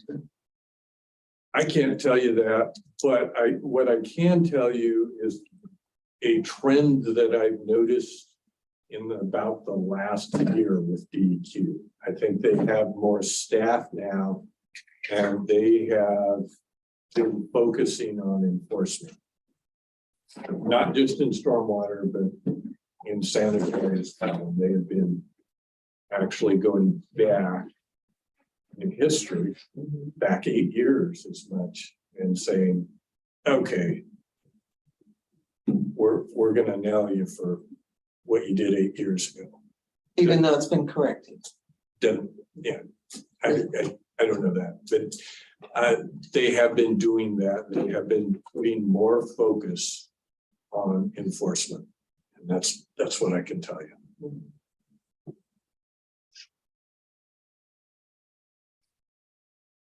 Well, I agree that, you know, it would have been nice to have more money in it, but I think it's also a question that we need to address, or you need to address in the budget section. And February would be a good time to say, I want a new line item for this. Number two, I want maybe more line items for individual types of consulting fees and stuff like that. So those are broken out, or maybe just a list at time, what the expected consultant fees were. And that will take care of that. I totally agree with you. I think, yeah, how we're doing it now is kind of sloppy, and Well, we deserve better yeah. for you know, as you the grow, citizens. you expand the reports and the different information and stuff like that. You know, I could see that. Okay, Can I address that, Your Honor? Yes. We have had wonderful audits the last 3 years. And our budgets are very well done compared to where it was 12 years ago. And if you want more information, that's perfectly fine. But to say that it's sloppy is not accurate. We've had very good budget accomplishments in 12 years. And I'm proud of what the city has done financially. We've got a very good budget committee. We've implemented a lot of policy changes. And if you want more information, that's fine, but to call it sloppy is not accurate. you know, I have to agree, Jim, with that word. We shouldn't have used sloppy, but you're right. You know, more information is always better. And we can ask for more, you can ask for more information in February, the budget, you know, the first budget committee meeting, and then you'll do that. Okay, what do you guys want to do? You want to pass this and put your stamp on it or what? I'm Can I happy to get a make a motion? motion. Okay, thank you. I move to approve the non-point source mercury TMDL implementation plan dated October 11th, 2022. Can I have a second? I'll second. Okay, all in favor? Bye. All opposed? Yeah. Okay, three yeas and one nay.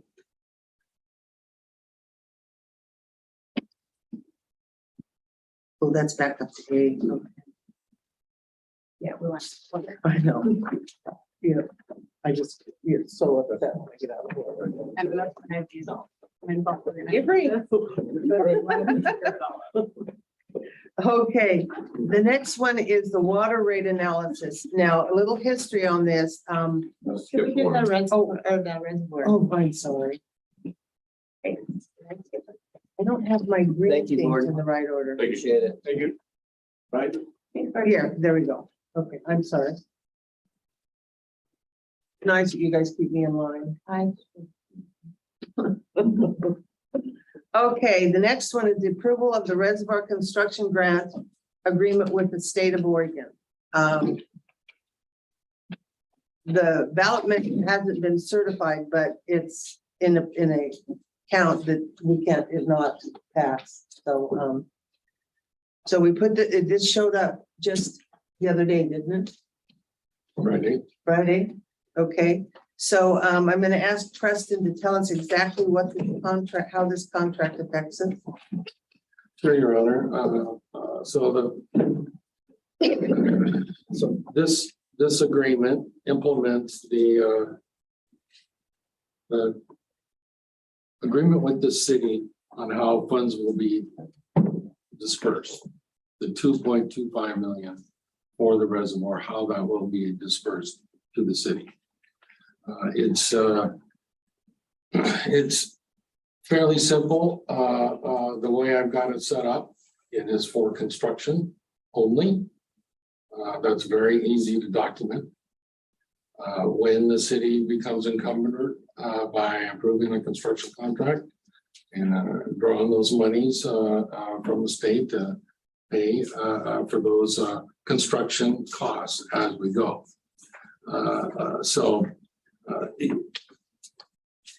There's a lot of requirements in here because it is ARPA funds, so there are a lot of federal requirements apply to the use of these monies, just as they do for the city's use of ARPA monies.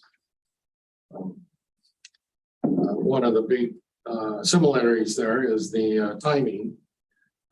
Under this agreement, funds have to be committed by the end of 2024 and then expended by the end of 2026. Those are the same timelines that we have for our ARPA monies.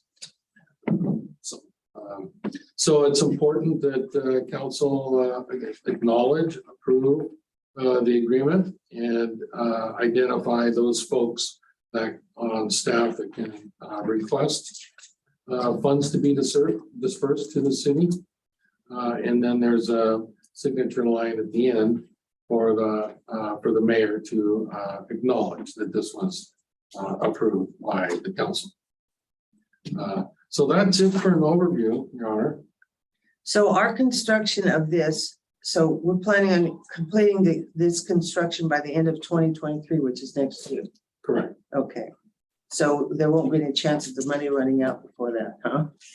That's correct. Okay, Yes. good. Good. Does anybody have any questions about this? So we paid for it and then we're reimbursed. That's why I read that correctly.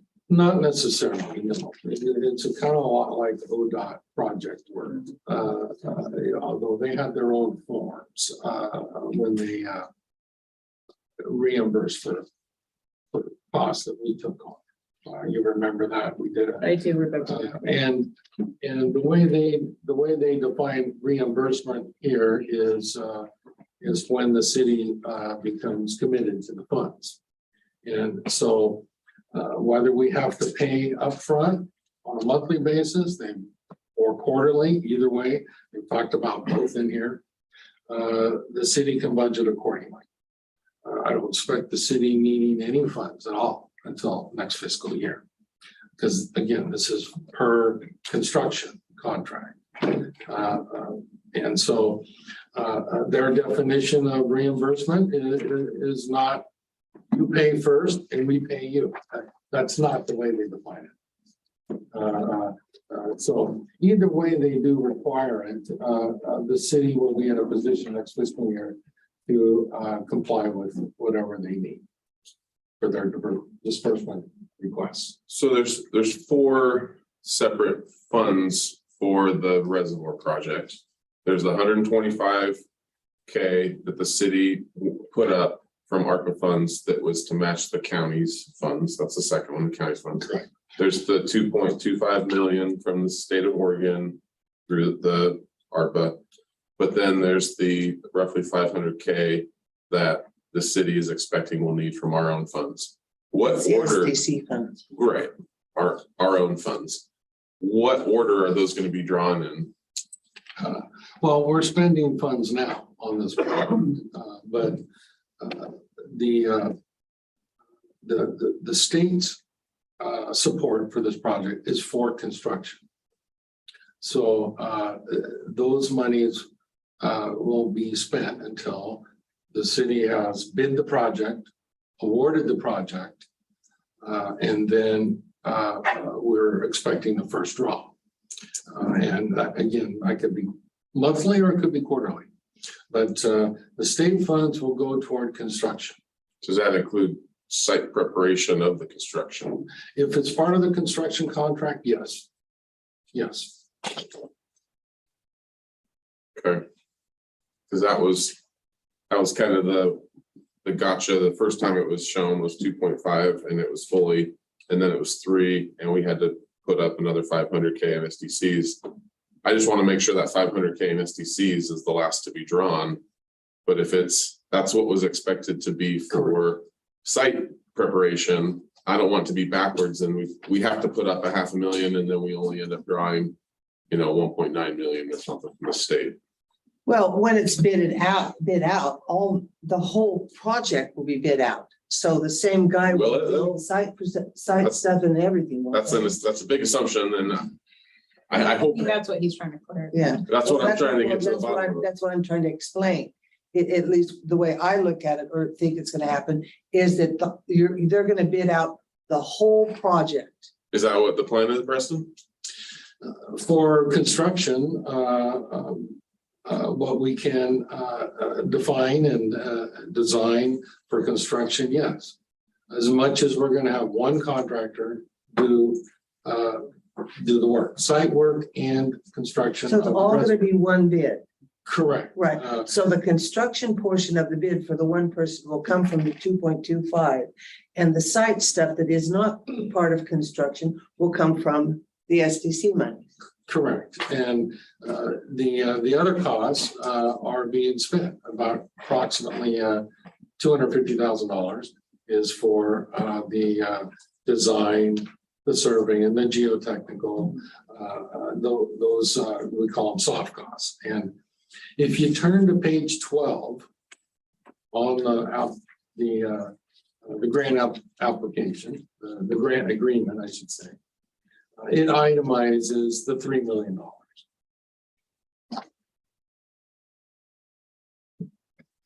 And you can see how construction is estimated at 2.5 million. That number hasn't changed. That kind of represents the building of a 1 million gallon reservoir, no matter where you put it. So there's other costs that you can see itemized there. Once the project's bid, it might be, who knows what you're going to get from it. It could be 2.5, it could be 3, it could be, we're at the mercy of the market to see what comes in on that.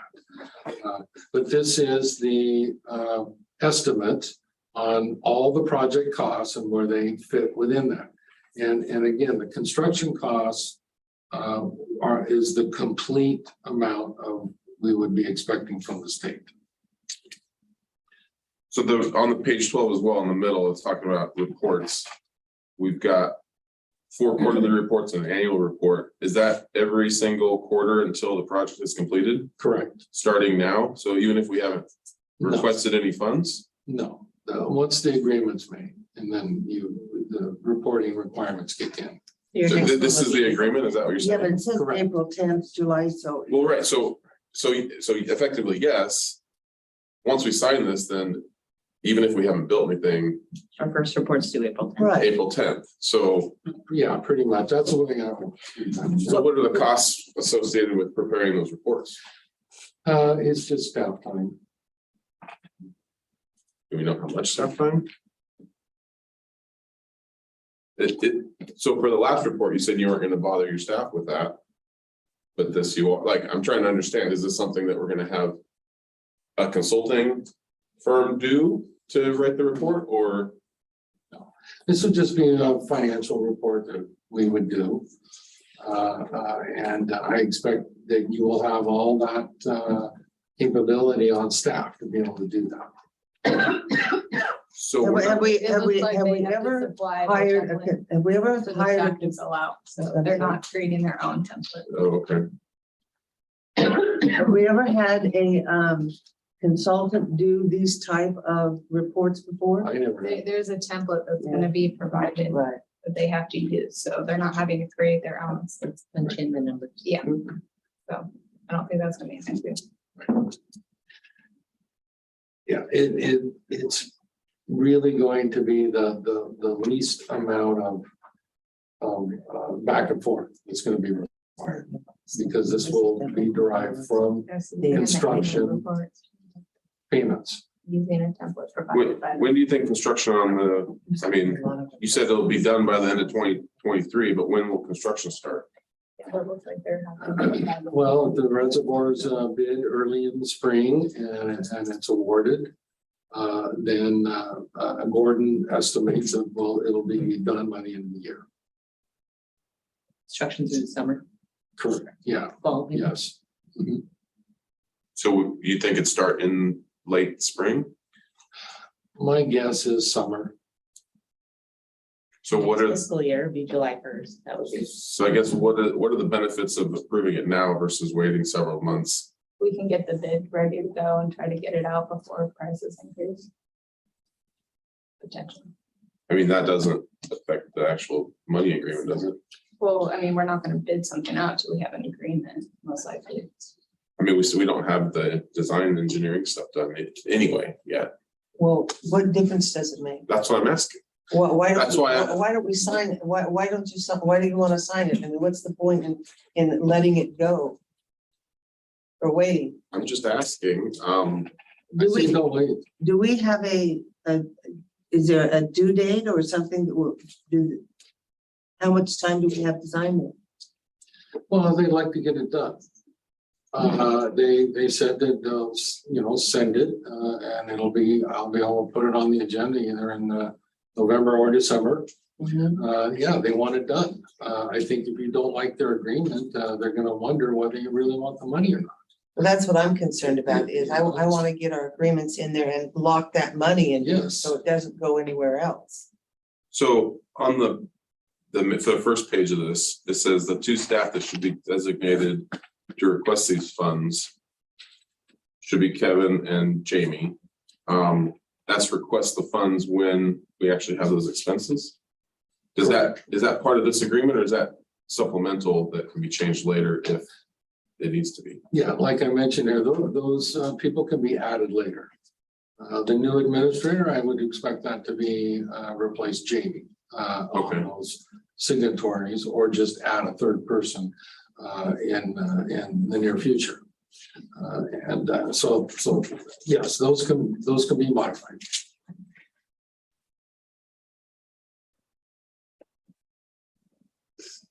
What was the plan if the election didn't pass? How can we have one? We'd start off at back at the beginning. Either. Oh, Michael? Michael Shaw, 1127 Bridge Loop. I just have a question about the construction contingency of $250,000. I fully support contingency because you need that. But my question is, if it doesn't get spent, what are you gonna do with that money? We don't get it if it doesn't get spent. No, this is out of other funds that are probably coming out. Oh, you mean, Probably our fund. you mean the construction contingency, the Yes, 250? yeah. Isn't that where we hold back a certain amount of money until the project is done? Is that what That's retainage. That's something different. Oh, that's That retainage, holds okay. the contractor responsible for, punch list and everything. Right, So 10% is a typical contingency for a public works project. In private sector, you tend to be higher contingencies for those things. So this is real standard 10%. The construction being 2.5 million, 10% being 250,000. I think his question was what happens if you don't spend them? Yeah, oh, yeah, and like Councilor Drebin mentioned earlier, the strategy would be when it comes to construction, you spend the state grant first. Then to backfill, we've got the other funds. And that's the strategy on that. And that's. So if we don't use those funds and those are our funds, they just stay in our accounts and we look at for future budgets. is Correct. contingency for overrun, meaning if it's bid and then there's a change order or something like that, and this is a contingency for just in case something additional happens? Well, ideally, the bids are going to be close to this, and the contingency is for when things come up in the construction process. So a change order type of thing. It's to make sure we can finish the project. Well, it's a right? change order type of That's- thing, so, Or like you said, cost increases, cost surplus. right, that type of Surcharges or whatever. that's what that's for.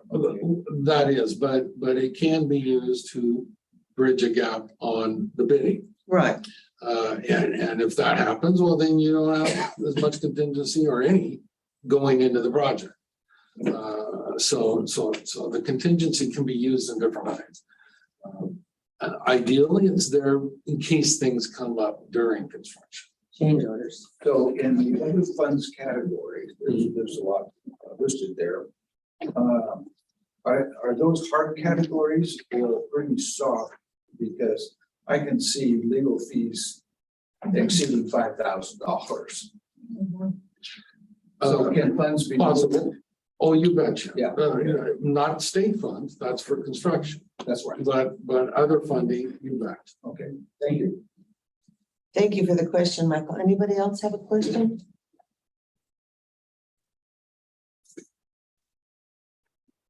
What do you think, guys? Shall we pass this and get started on it? Let's get the show on the road. Yes. Okay. All right, I move the following: to approve the grant agreement with the state of Oregon for reservoir construction project number SR 2305. Authorize staff to complete the documentation and administer the agreement.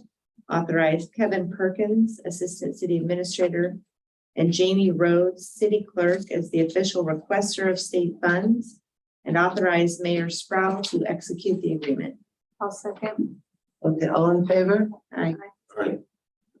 All opposed? Okay, we got it passed.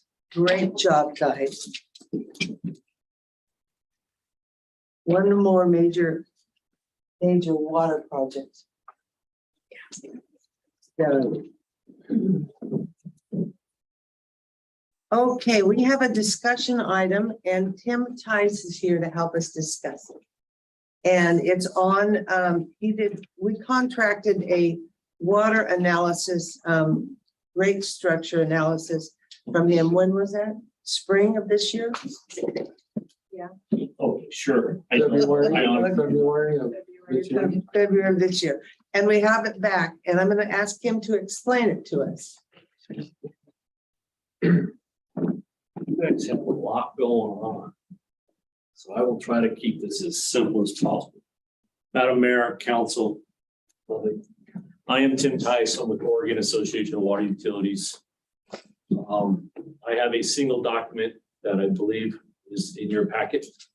All right. I'd like to just kind of simply go over some of the things that are findings. We call these preliminary findings. And my goal here tonight is for you to allow us to look at the structure in which your water rates have been established and make some changes to those. And I'll have some questions when I finish. Currently, we're working on approximately a $1.49 million budget. We look at it from a very single line item. We do not come in and discuss personnel services, material services, contingencies. We get a lot of questions about what a contingency should be as far as a percentage of the budget. We look at debt service and capital improvement. Of course, capital improvement, there's various ways to look at capital improvement. Our recommendations is splitting that line item into two, and that those two branches are what we call short-term capital improvement.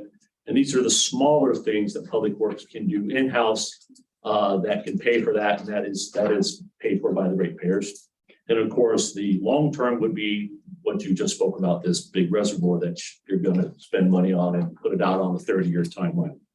All right. You measure everything in 100 cubic feet. We call that a single unit, and that equates to 748 gallons of water. Currently, dissecting all the numbers, that's about $11.58 for the city to take it from its source to deliver it to the tap. How much did you say, $11? $11.58. And currently you're on a 3-year average supplying approximately 96 million gallons a year to all users in the community, or what we will call 129,000 units. Okay.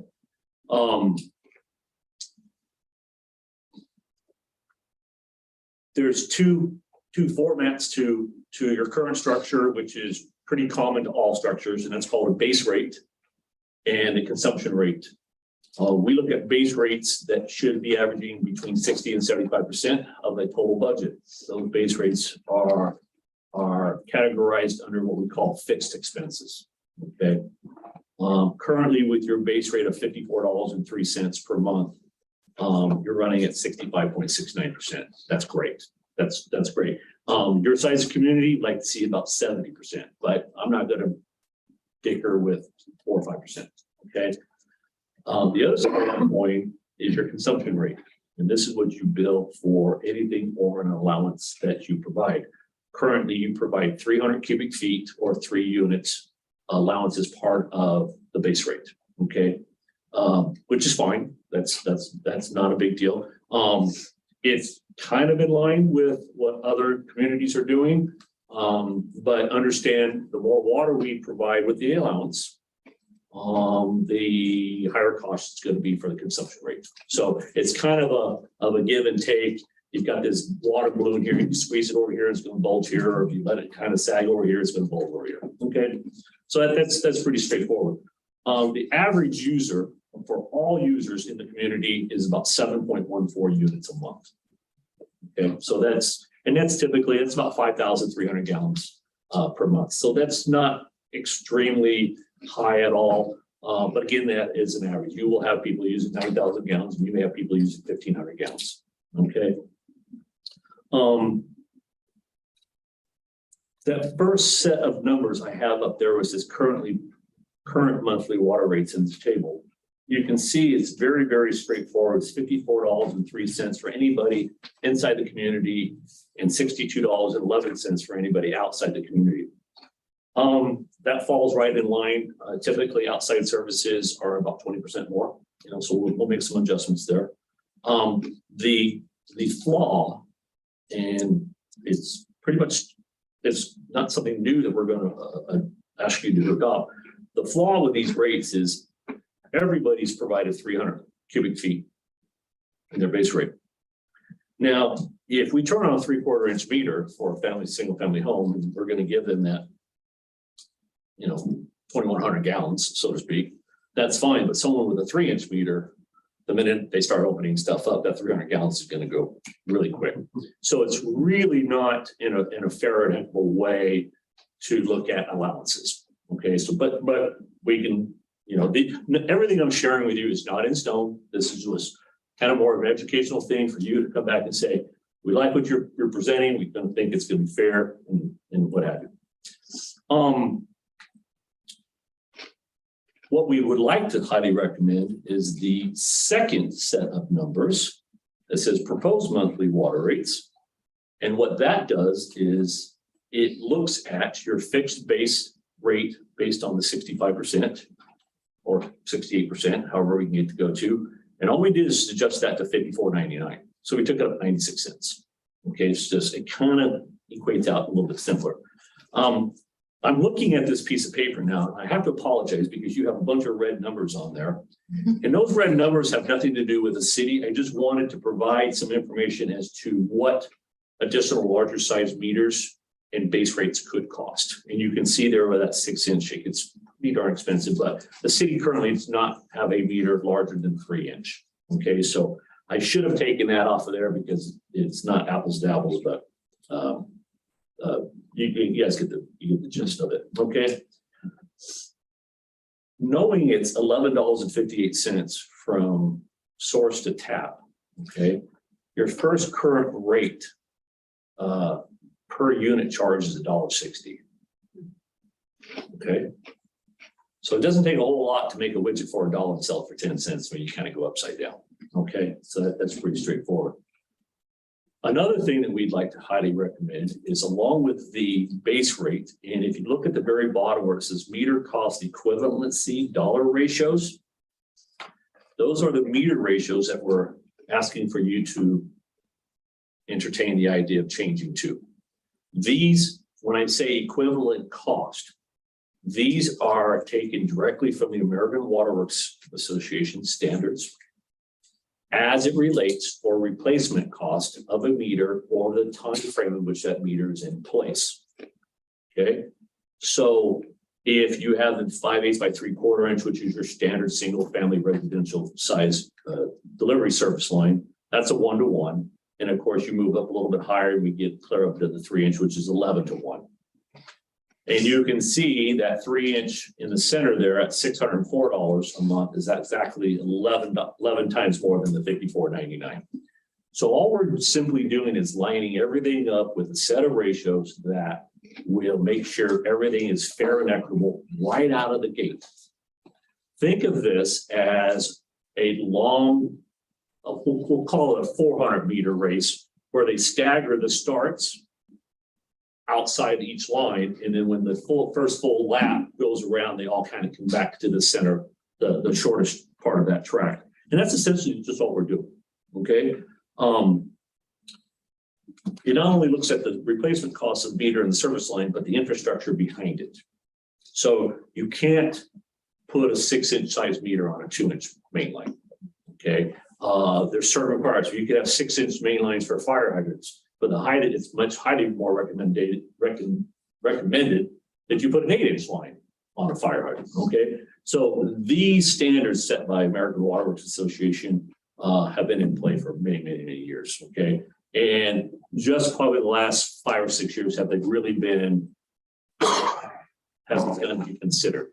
Okay, and we're moving a lot of our membership to this particular structure. Okay. Dayton just went to it. Ebony just went to it.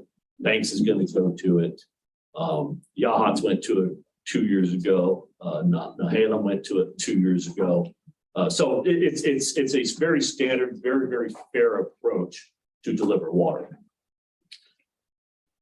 Where you're upside down is anything after your consumption charge. So if someone's going to use 400 cubic feet or 1 unit additional, you charge another $1.60. Okay, so I'll give you a couple options here.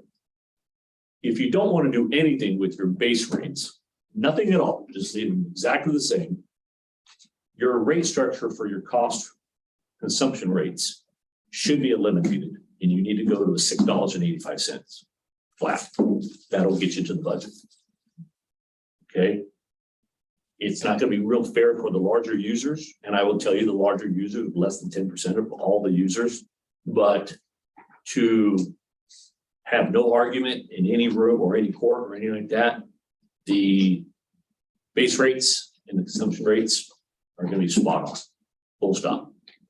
Okay.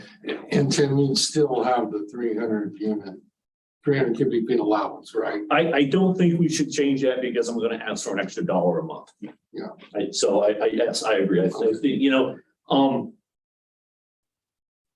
you're looking at a 16% water loss you've talked about your management conservation plan and stuff. You guys are doing really well. The public works has done really well in looking at your management conservation plan, your master plan and what have you. I think you guys can afford the 300 units. We could reduce that down to 2. We can reduce it down to 100. We don't like to not give anything out. You know, you want to provide something for the services that you're providing. But that is something that we can discuss.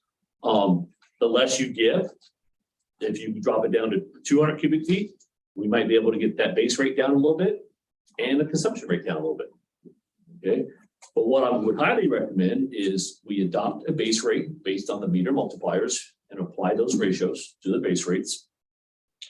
And where is this going to hurt?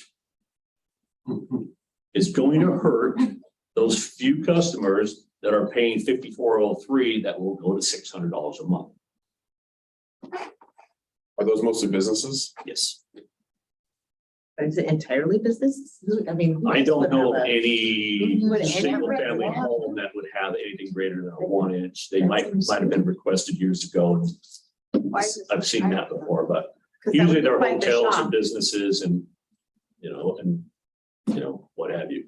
But now we can go back and explain to that business that for $604, you're going to be receiving 3,300 cubic feet of water before an additional charge is added. Do most of the businesses that have those size meters use that much already? Oh, yes. Okay, so it's not a problem of, Oh, okay, So what happens now is the businesses go through the first 300 and then that meter really, the dollar signs really start to click. The problem with that is your dollar signs are $1.60. I think that's what they are. $1.60 and at a minimum, they need to be $6.85. So, and your delivery cost is $11.58.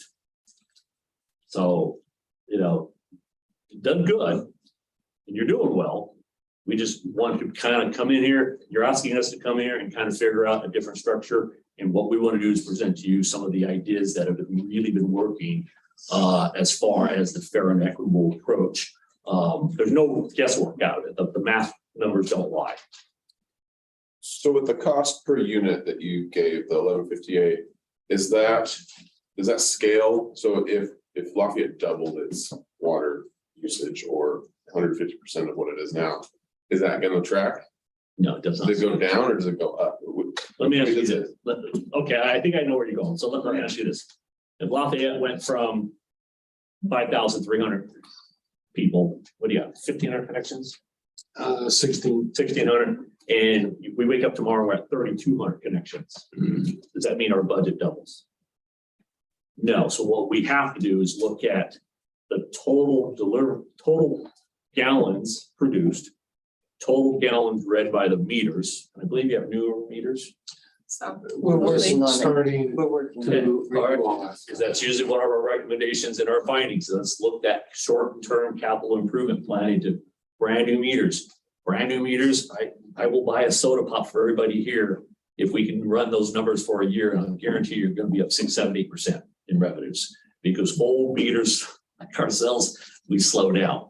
Okay, we slow down. So no, it's not on a scale. I mean, could we say we're going to be pushing 200 million gallons if we double the population? Quite possibly. What we want to try to do is once you adopt the rate structures and you're going to know what the impact is for all users, because that's our next step for you. We want to be able to track this for a full month, or I'm sorry, for a full year each month. And what does that mean? That means the city administrator, city manager will track water production, water sales, total per month, the expenses the water department's spent per month, and the revenues brought in, so that we can make sure we are on track. We have been doing this long enough where when you're called to the carpet about doing something wrong, and we didn't do something wrong, we will step up and say, we need to do this again. And that's what we've done in the past. So we will come back in a year if called upon. And I say that because I get busy and crazy schedules. Simply call us back. we run all the numbers again and say, we are right on target. Okay, you're not gonna find any other group to do it. And the reason we do that is because it happened to us about 8 years ago. You know, community called us and said, you guys are all wet when it comes to this. I'm like, "No." And what had happened was, and simply said, the amount of water they said that they were selling in their meters was not about the water. They were down about 17%. And if you lose 70% of product going out, you're not going to receive revenues from that product, revenues coming in. So it's straightforward. The last thing I'd like to share with you is that center above where it says tiers cost per unit. Looking at tier 1, tier 2, tier 3. This is more geared to align with the rules that have been written by Oregon Water Resources Department. Your management and conservation plan requires an increased block rate structure.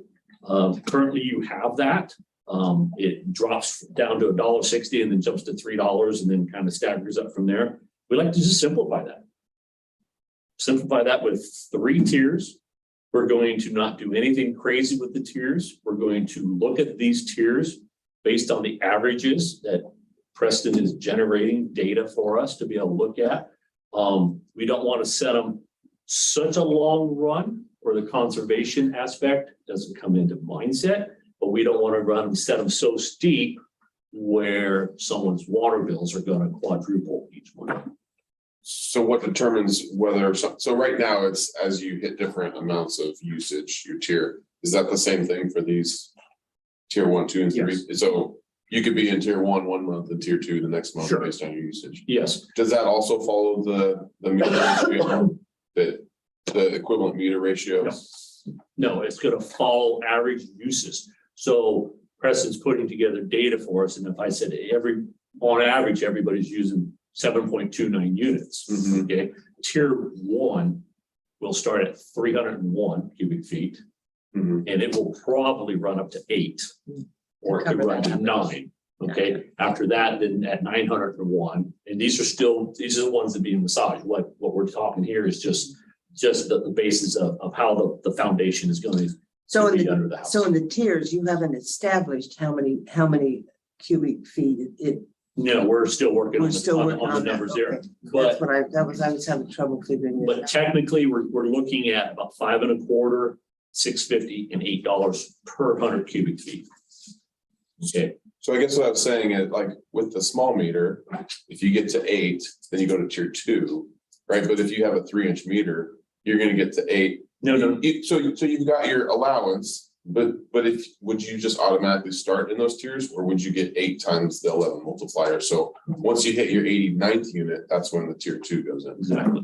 Okay, so that's what I was asking. Okay, yeah, sorry. Saying the same thing. Okay, all right, Yeah, so when we look at, yes, okay. Even a big user is gonna did everybody pay get that? the lower amount for tier 1, and they're gonna use more, they'll pay the tier 2. The tiers are proportional based on your meter. Okay, To the ratio, yes. okay. So a tier 2 could be 600, a tier 2 for the 3 inches, 6,600. Okay. Because it's 3 to 3,300, so to be, Beyond the first allowance, right? yes. Okay. And then once we get to tier, if someone goes above the tier 3, whatever that might be, let's just stay with that 300 cubic feet. Let's say the top tier starts at 1,201, then that final cost per unit will be the $8 per unit. What we're trying to do is set up a structure where obviously it's conservation mindset. Obviously it meets the water resources regulations for increased block rates. But we also want to say to those that will say, you know what, I can't afford an extra $18 on my water bill. I can manage my water and not get into those upper tiers. So we're looking at what average uses are, and we're looking at what the low end uses are, so we can kind of hold status quo on their expenses each month. What most people have grief with is when we get into the larger size meters, the base rates really start to ratchet up. But people don't realize that if you're going to go out and bring in some brand new meters, you can darn near buy 15 or 20 3/4 inch meters for a 6-inch meter. they get that expensive. They really do. Plus, once you start to get to the bigger meters, you know, there's companies out there that come in and just, that's all they do is install meters. And I'm not gonna recommend anybody, but I highly recommend that consideration because it does not take away from the staff. And it's not that huge of a percentage of the overall budget to have new meters purchased and installed. I think we've already set that up, haven't we, Preston? The first half Yeah, through ARPA and the Yeah. second half is expected through ARPA, but that's not committed yet. no, but the first half is Right. scheduled. Can I ask which of the newer meters you went with? The Mueller standard, Acoustic reads? it's, I'm not familiar with that term, but it's all compatible for driving down the street. Bringing it in, it's all radio Read. read compatible. Yeah. The only other, the luxury part of that, the Cadillac part of that is you attach little tiny sensors at the street lights and they send the information to the city council all the time. That's right. All the That could time. be, Redmond just put them in. right, yeah. You can literally see a little tiny red flag. You can touch the screen, up pops up that address, and they can make a phone call. Hey, George, you fill in your pool? Yes, they're good. As opposed to a break. I mean, it's that sophisticated. Well, yeah, extremely handy, but They're smart. they're a lot of money. They're a lot of money. Well, yeah, what we're putting in is a smart meter. Yeah, That will alert if there's a high water usage. Yeah, high flows. Yes. Yes. So the proposal here is that we increase the cost by $16.32 on average for the 5/8 and 3/4 inch meter, which is an average of 26% from what we are now. That's a lot. Yeah. Well, that, yeah. That's a lot.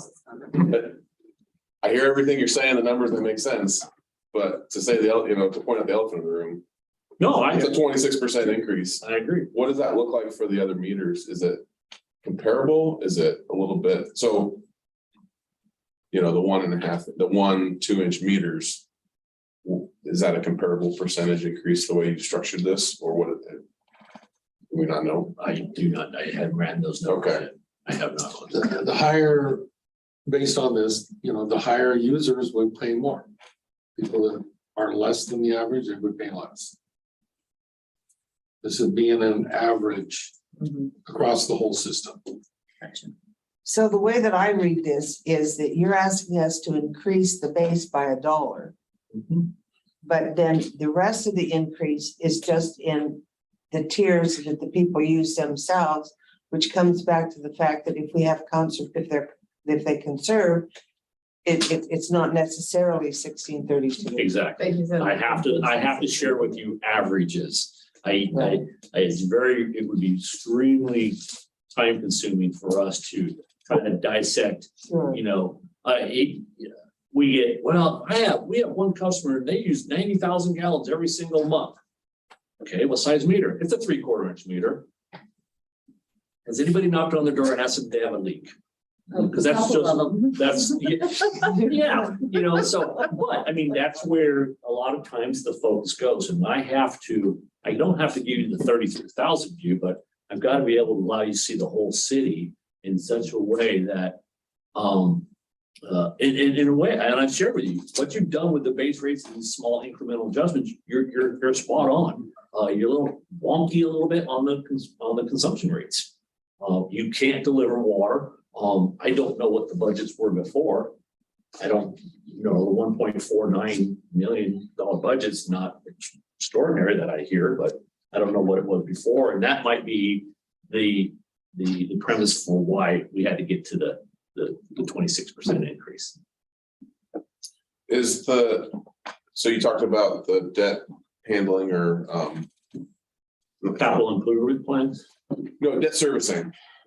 That's something that you had to use to calculate the total cost per unit. And our intertie is a huge expense. Is that the main leader for why this increases so much? Those, the debt service is more a function of the base rate that has to be paid. It's not investment in the system. So what we're hearing though is it's not the base rate, it's a cost per unit and we're calculating the base rate and the additional cost to even out. So what I'm saying is it simplifies down to the cost per unit, right? Because base unit is just, you set the base rate and say, okay, this is what your other costs are, right? It's based Your on other fixed tiers. expenses, and your debt service is a big proponent of that. Okay, But you have to also realize that this is a snapshot in time. It's not taking into account additional staff in the near term. It's not taking into account big projects that have to come along. It's not taking into account the balloon payments on debt service coming out of the city over the next 5 years, 6 years.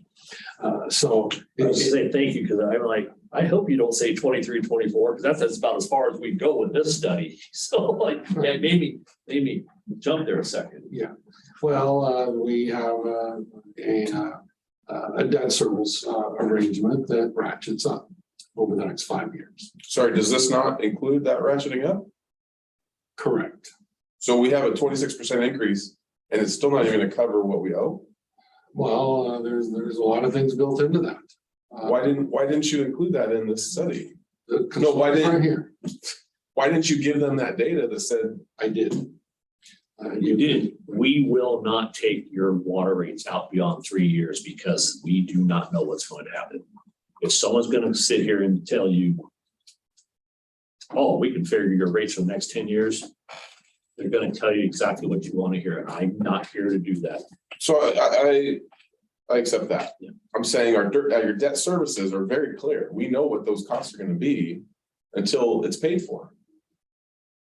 Yeah, but That's not included in this? well, this is the first year. This is when you adopt, we have 1 year. And I'm assuming we're going to get approval sometime next spring to be able to look at the 23-24 budget, where these rates will be applied to, unless you wish to try to implement them March 1st or April 1st or something of that nature, which we have done in the past. And we've done incremental implementation where the base rates are implemented January 1 and the consumption rates are implemented July 1. I mean, there's lots of things. But beyond that, the numbers that Gordon has given us for your long-term payout in 23, 24, 25 and stuff, we are going to be putting those numbers in an amortization sheet and share with you for those decisions to 3 beyond the 3-year timeline. This increase that you see, this average increase at the bottom, it gets you up to speed now. It doesn't pay for expenses that are coming 5 years from now or 3 years from now. So this The gets us increase to a is- zero, this gets us to a zero balance for all of our money in is equal to our money out for this year. Wow. Wow. Well, now, you're talking about debt service. So what we have 3 debt services, don't we? We have a loan to Dayton. We have the $600,000 to the general fund. And then we have the 2.5 million to 2.some million to Mac Water and Light. Is that correct? Those are the 3, but they're not quite that much. We've been Okay. paying that down. Right. The Mac Water line wasn't near that. Now, the only one that I understand that changes is the Mac Water and Light one. So now we're going into a period where we have to pay over $250,000. Isn't it a month, a year? A year. A year? Yeah, I hope it's not. 3 years. Yeah, 3 I know. years, that'll I'm sorry about change. Yes, that is Okay. correct. So now it increases this year to that figure, doesn't it? It goes up, I have to look. It's in, and I've got it all in the budget every year. I'd have to grab that page, but it might be plateauing there for a couple of years, but it ratchets up to year 9, you know, and So if this increase pays for everything we do this year and sets some in the kitty, then the next year we add money to it too. So eventually down the line, we're gonna have enough money to pay these larger fees. Is that correct? The short answer is yes. Yeah. I can't give you the details as to No, what I'm we're not asking for the generating as detail. far as your Yeah. capital improvement fund and contingency. sharing ideas back and forth. I'm not a municipal budget guy, that's this guy.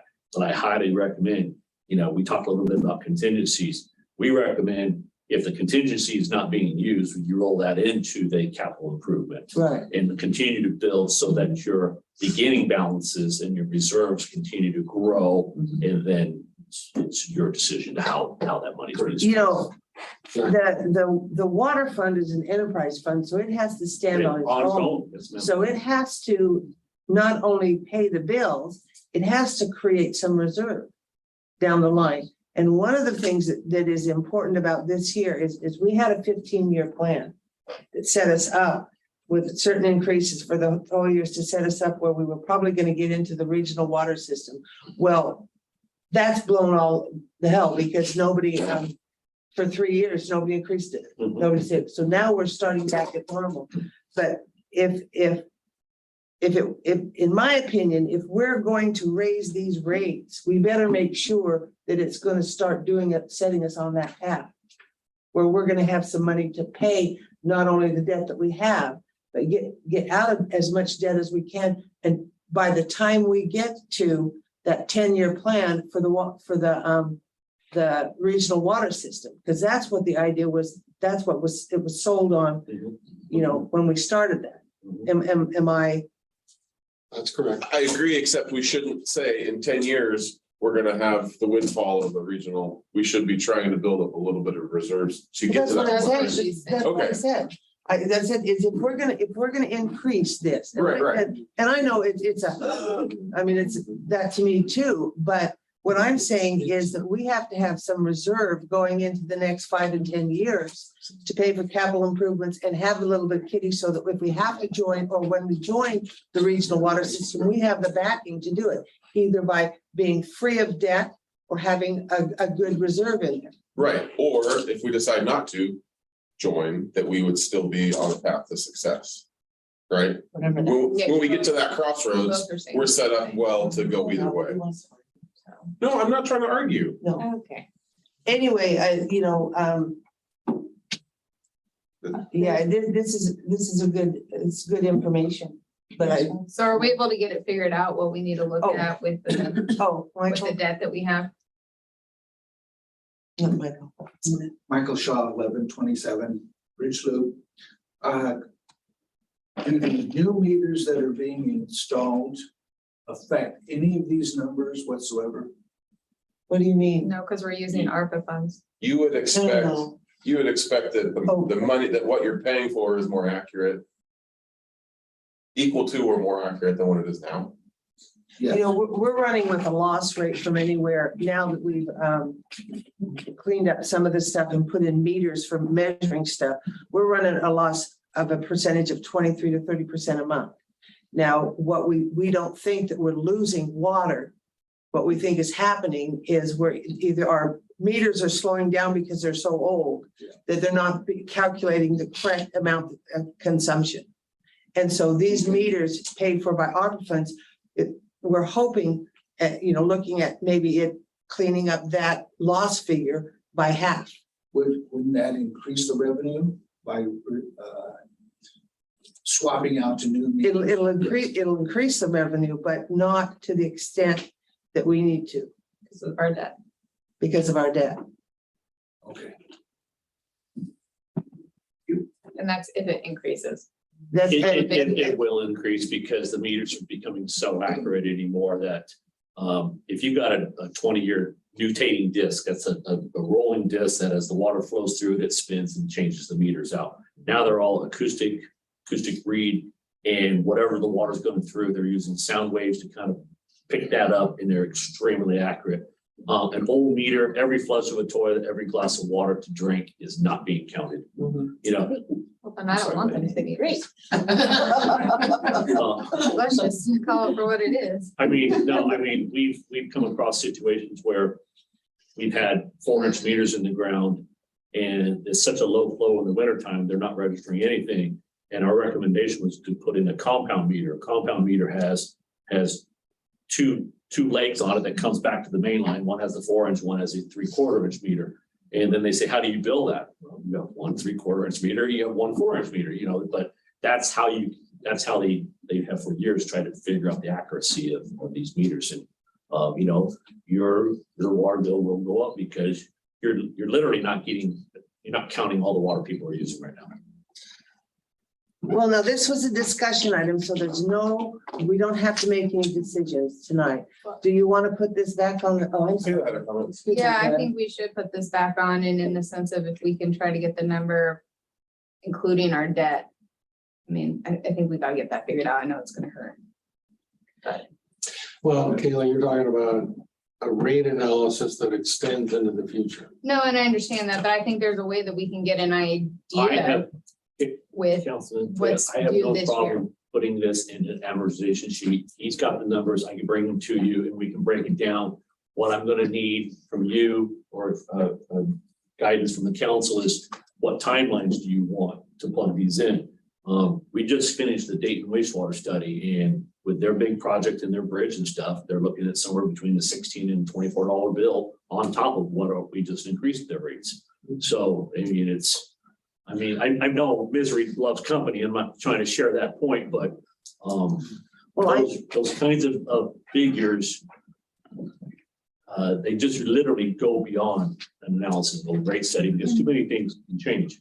Well, I think that our payments, and I can't remember the whole thing, but I think that our payments to Mike Water and Light level out at a certain time, don't they? We increases and they They increase. get to where they're on the same tier, and then Yeah. it's like slight increase. Right, But that's what we're I- way down here and it's. got It's couple a big significant adjustments. jump at first. Yeah, Yeah. it is. Because in fact, next year, I think is when we hit the $250,000 or something payment. If you can get us a figure like Kayla wants and put it out to the point where we're kind of on a common level, what the same, like if we're within $50,000 or $60,000 of our payment increasing each month, then each year, I'm sorry. Well, and you said you could go about 3 years, so maybe if we could look in the 1 to 3 year range. At least give us an idea, because if we don't address that now, come 3 years from now, it's gonna be worse. Okay.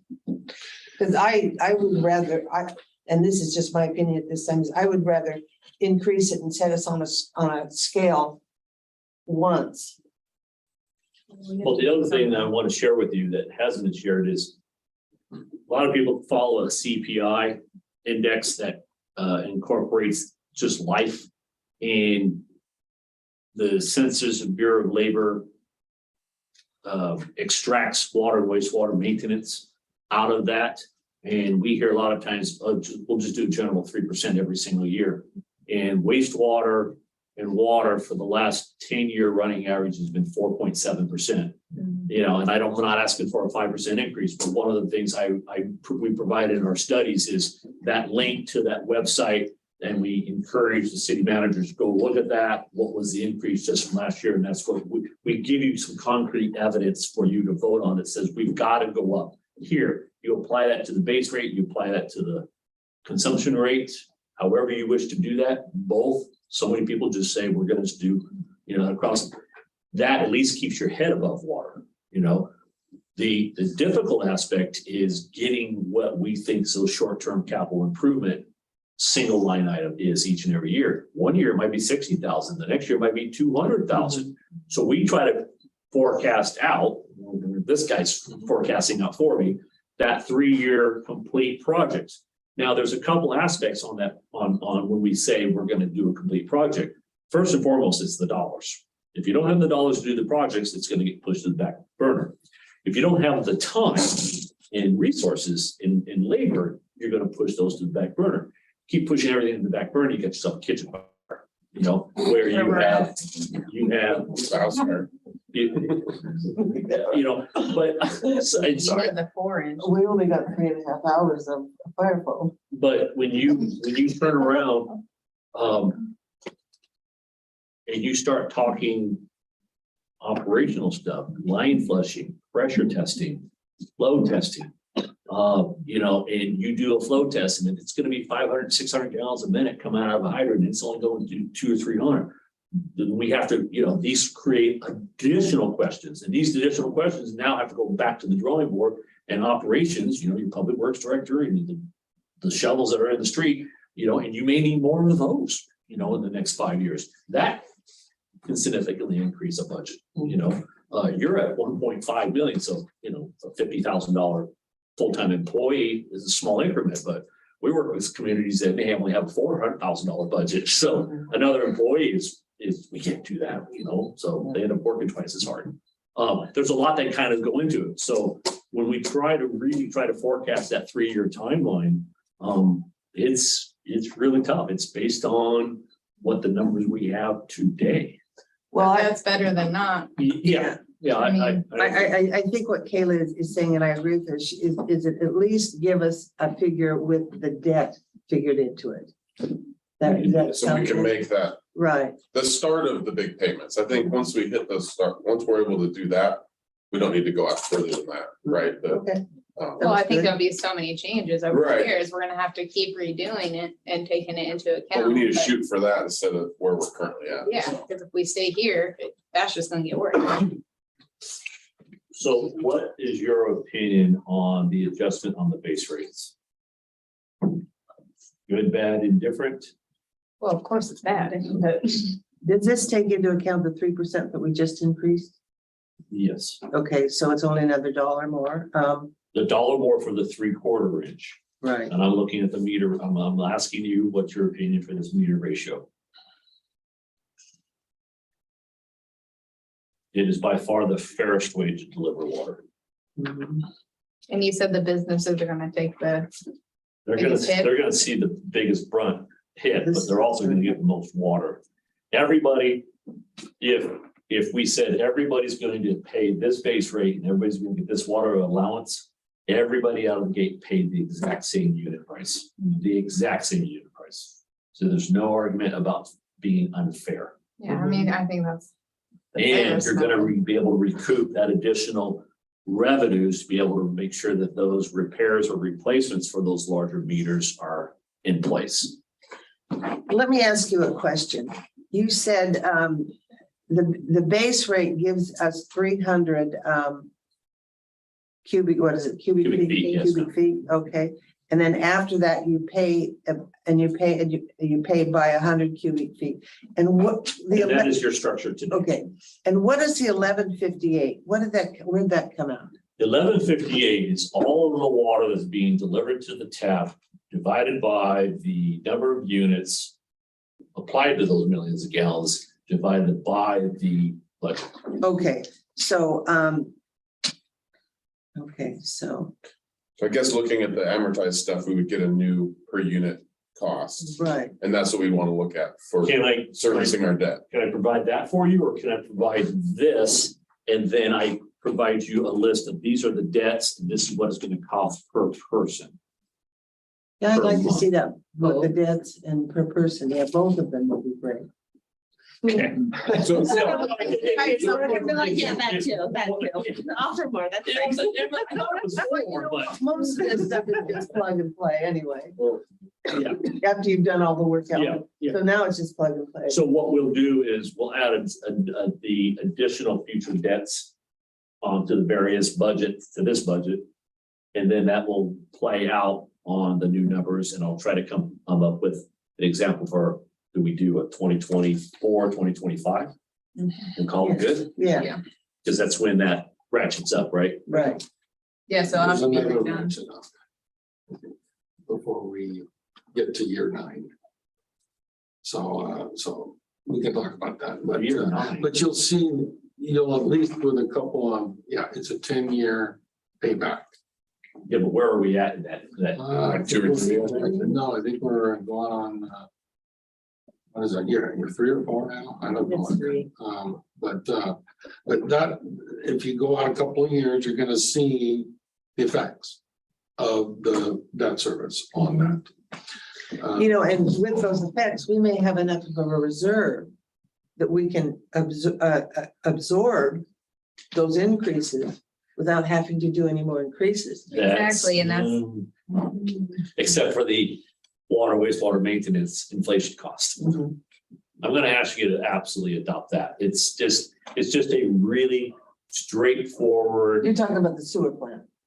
No, I'm talking about the actual adjustments for the consumer price index as it relates to water and wastewater. Oh, That was the example I just. 4.7%.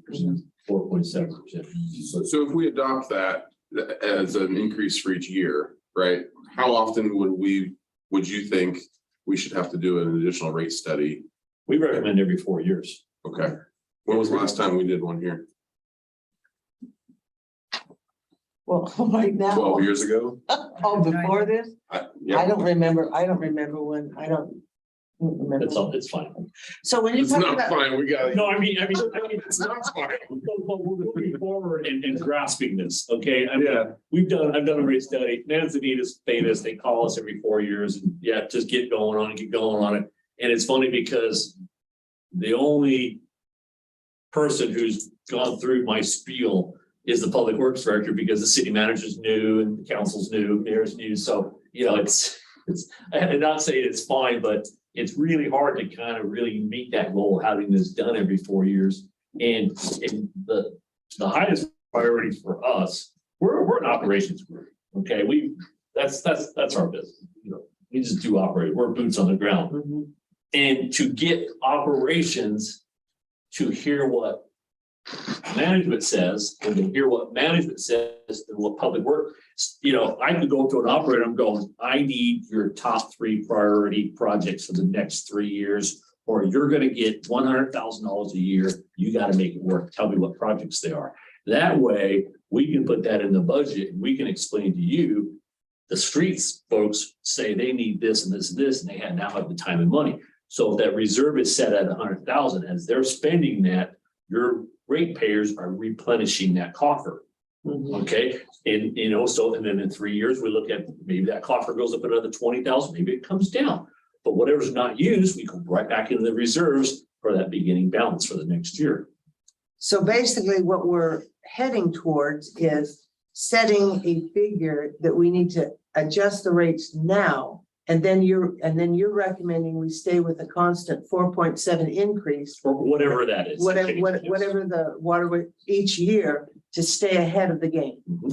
Okay, Yes, and can I, rephrase that a bit, Marie, but that 4.7 comes due July of next year. right. That has nothing to do with this. I understand. That's what I'm Average. saying.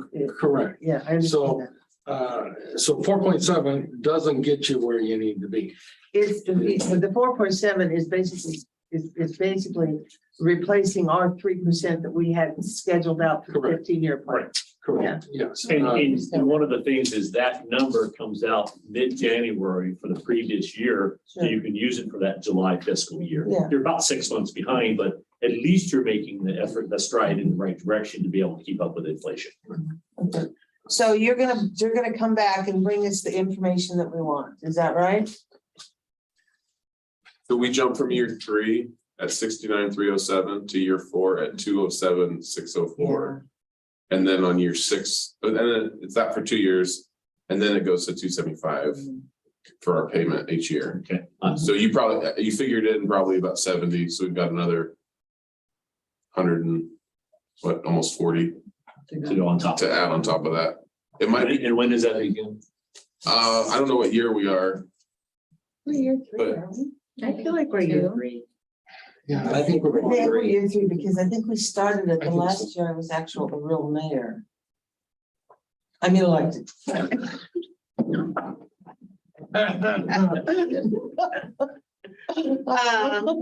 I think we're on here. I'm trying to remember. Is that 20?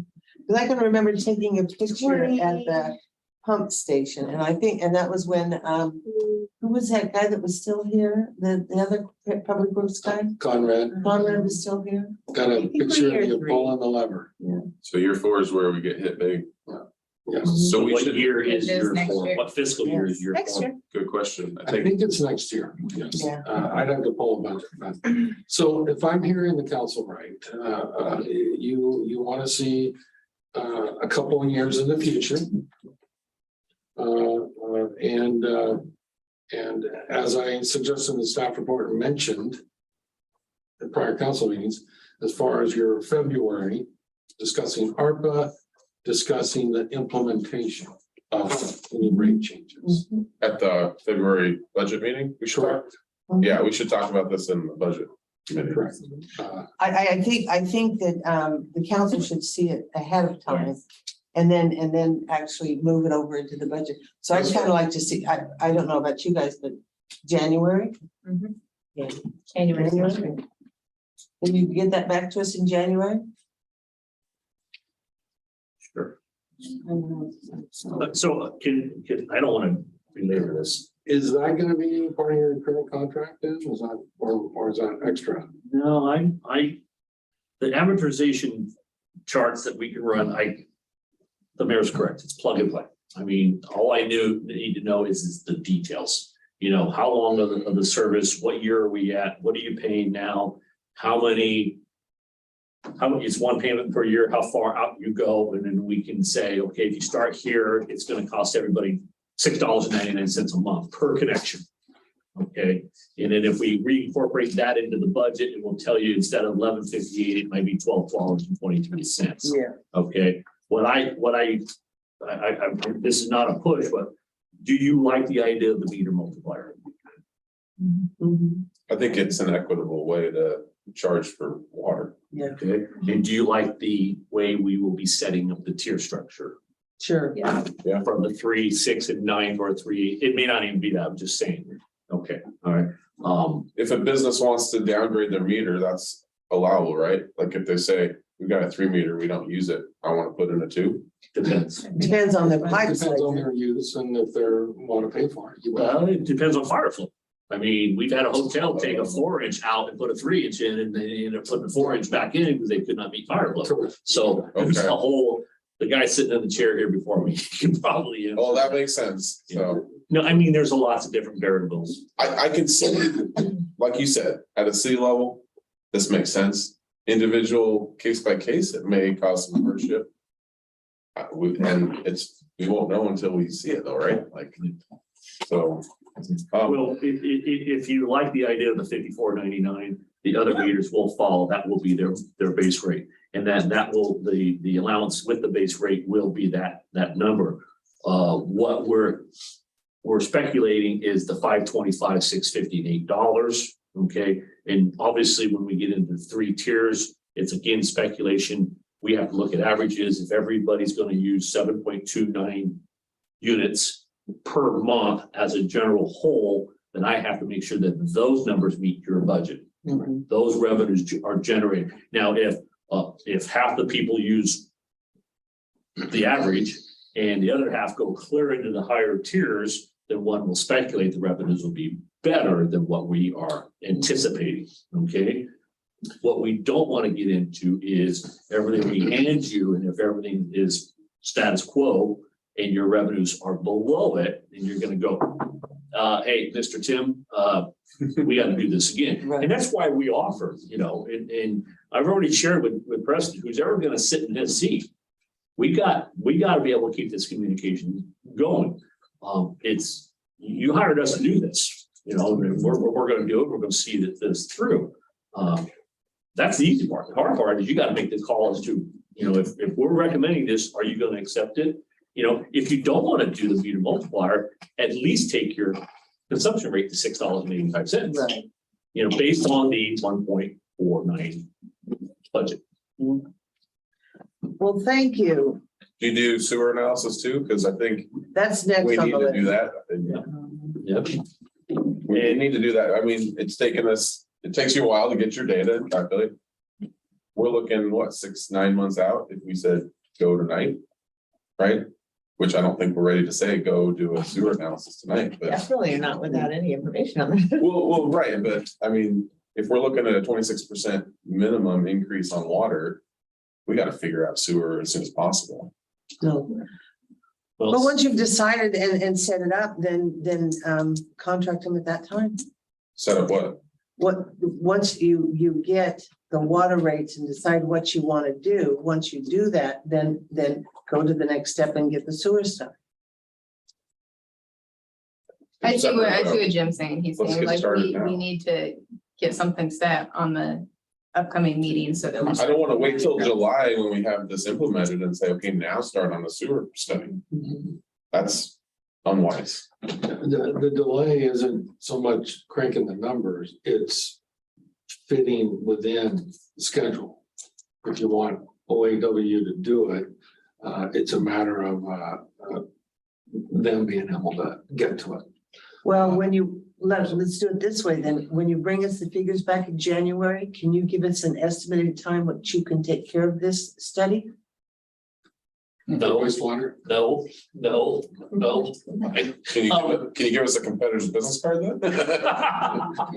You know, it's, I'm kidding. no, we can get numbers relatively quick. We can get out here and meet with you and you can make that decision. And if these are the numbers, that's great. The longevity of it is putting the report together, having this report viewed by our team, you know, for structural sound, grammar, you know, I mean, we throw a bunch of stuff at this and then they get it back to us and we go to print, we come back and say, you know, by that time you've already voted on and adopted whatever the figures are associated with your rate structure.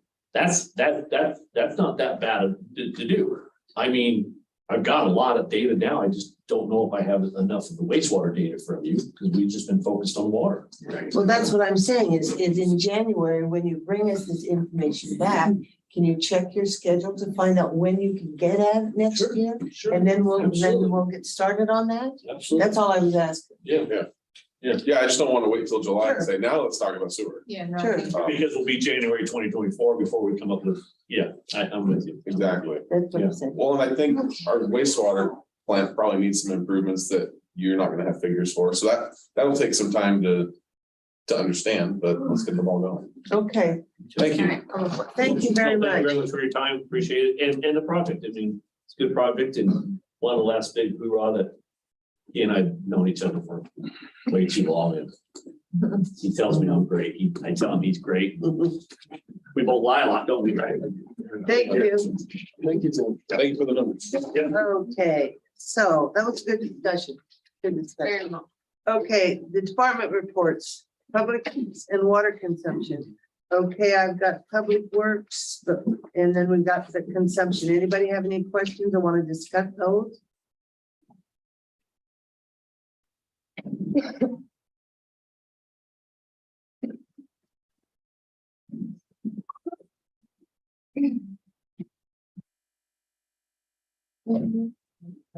Water ones I was troubled. Do we have a figure for how much was wasted or I didn't see it.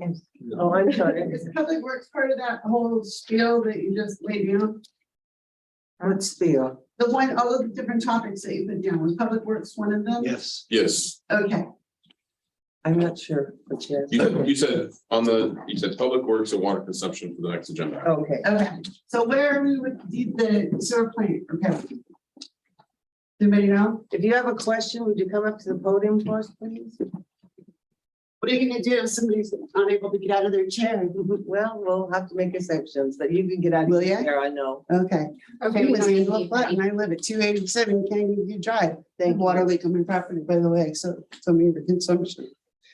Where are we with sewer plant and DEQ violation? Let's ask Brent Preston. I know that he's been in contact with him just recently.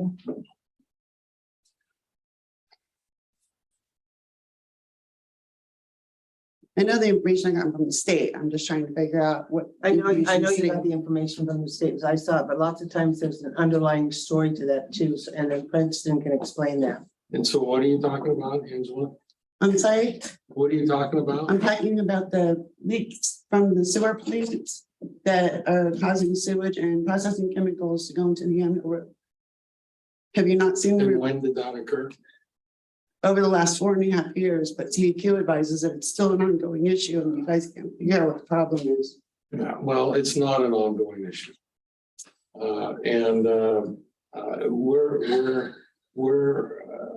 We were moved to a level 3 plant last year. So from a level 2, as you know, the treatment plant got constructed in 2005. So moving to a level 3 does, there's issues there coming into compliance. It's not the fact that sewer is leaving the plant. That's not the issue. So what I'm hearing you say is that we're not having an issue now, we are in compliance. We are trying to meet level 3 treatment requirements. That doesn't mean that raw sewage is. So you're saying that there's not an issue right now? That they're not still working with you, trying to figure out what the problem is? We are working on level 3 compliance issues, yes. That doesn't mean. You are still in violation then? That's a strong word. I don't know. If Well, I that's the would word say that that. DEQ used last week, so I'm just trying to. Then they need to talk to me about that. We're not sending raw sewage to the river like you just said we were. We're not doing that. It's in the test results. That's No, it's one of not. the things. What about the spill that happened on May 5th? May 5th. I'd have to go back and look. What gonna- happened and all that. I'll just contact you. So, You know, Angela, if you would make a phone call and ask these questions. I'm that, I can't make those phone calls. Well, Then then I have emailed city administrator and he's refused to respond. Okay, so I will continue to work with DEQ. I don't know when the last time you were asked questions of me. But we are constantly working with DEQ. That doesn't change. That's been an ongoing thing. Are we in violation of sending raw sewage to the Yamhill River like Angela Flood says? No, we're not. What about this? What about the spill that happened on May 5th? I'd have to go back and look at it. Please do and fill the council in on the report of what happened. May 5th. May 5th.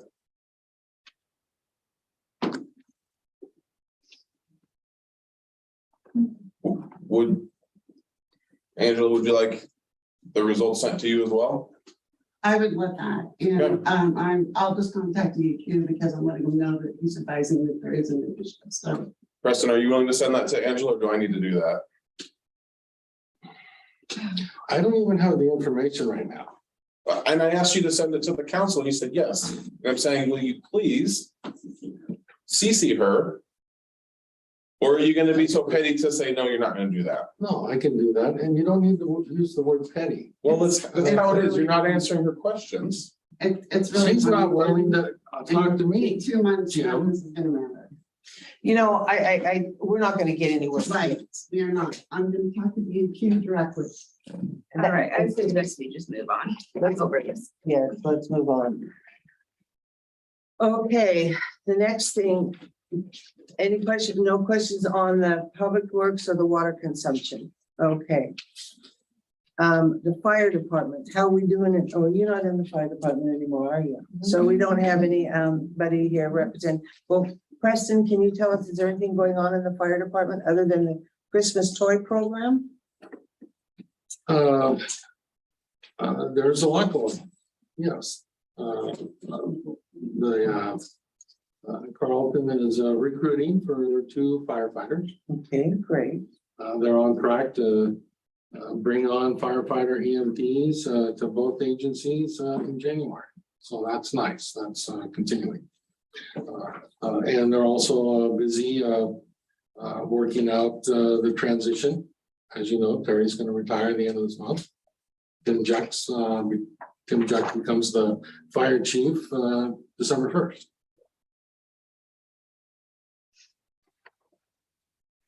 Does Terry have any special plans for the first couple of weeks? Is he gonna go fishing or is he gonna go sail up in the Caribbean or I something? asked him all those things yesterday and he said yes.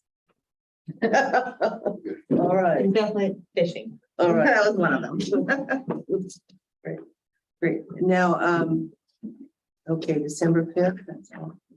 The Harvest Festival, they handed out hot dogs and everything. How did that go? Was anybody down there?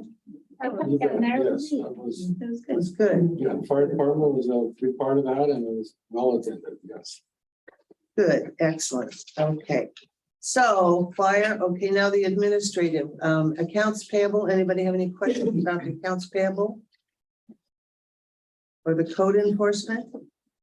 I have a question, Okay, and I think it's more of just a policy question, I guess, on.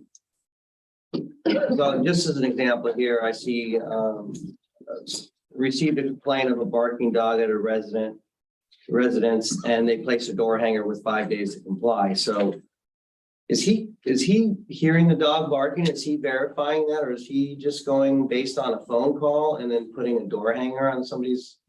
How does that work? And does he follow up later on? It says no further complaints about dog barking, but just because somebody calls in a dog bark complaint doesn't mean it's really happening either. So I'm just curious how. So a dog barking complaint is handled just right in that fashion. We would inform the owner that we've received a complaint. And then it generally is corrected after that point. It's very difficult to cite because on a dog barking, because it's you have to observe it. You have to hear it, you know, so this is how we follow up on a lot of complaints that are public nuisances that we can't always verify. We try to inform the property owner that we've got some complaints. Okay. Yeah.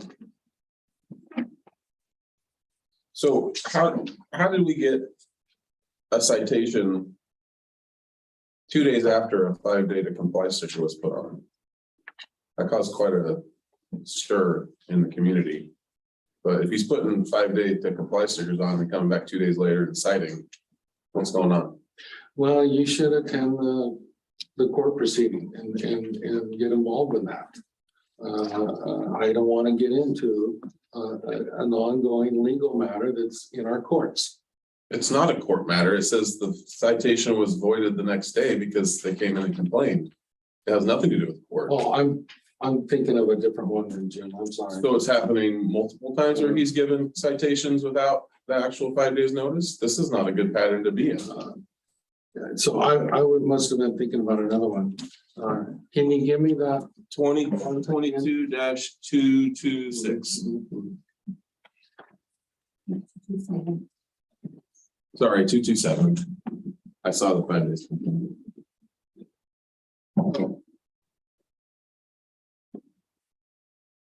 Is this a matter of records and not keeping track of the days, or?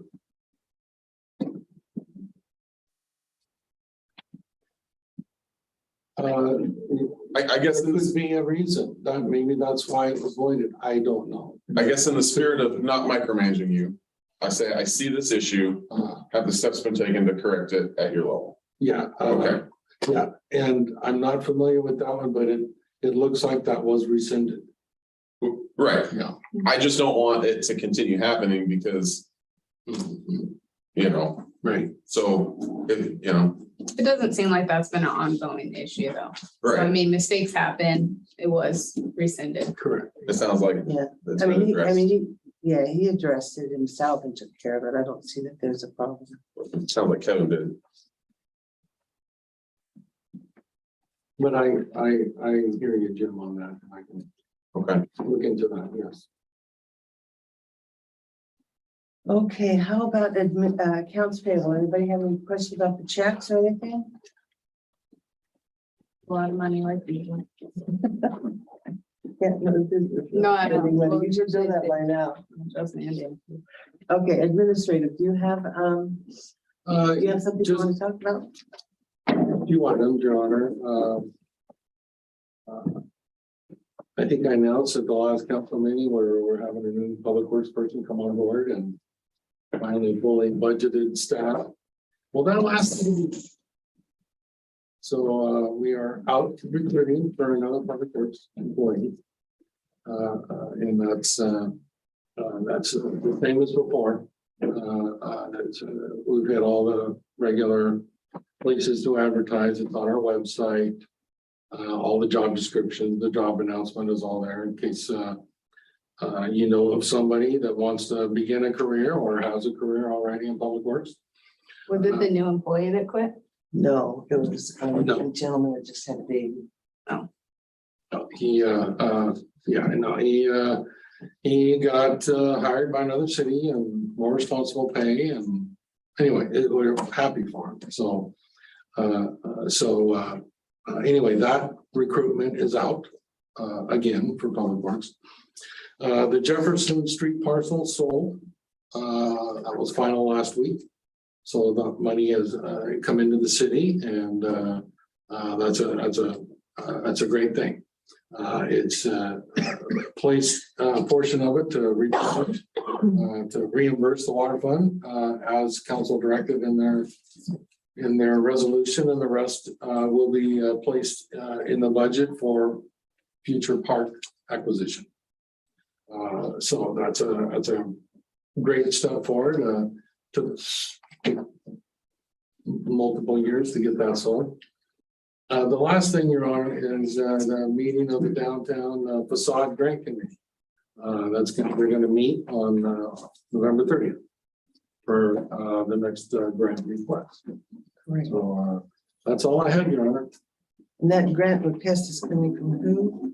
Oh, Kelty Estates? For the Kelty Estate. Okay, Yes. great.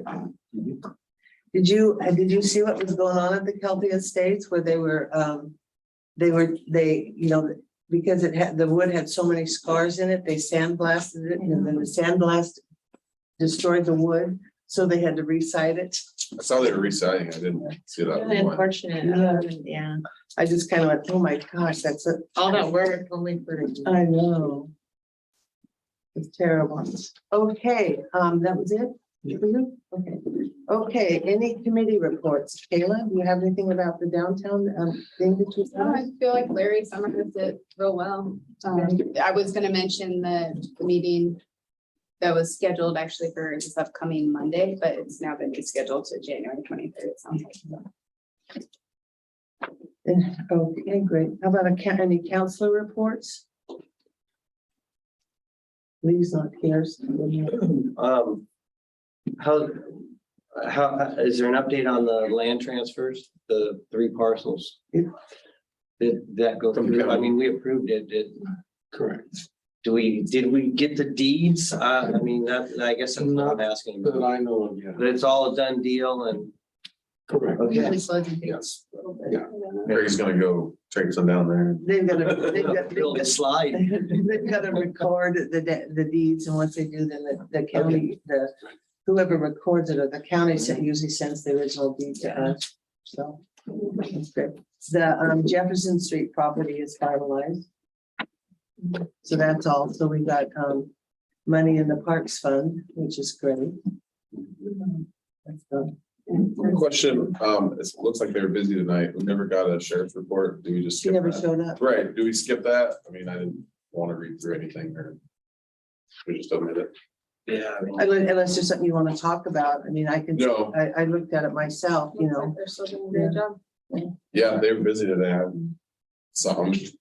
You know, when they send you those Excel sheets, you know, you can resort them so that we'll sort all of the same kind of calls together. You've been getting that? We haven't been getting those. Nobody's thinking about this.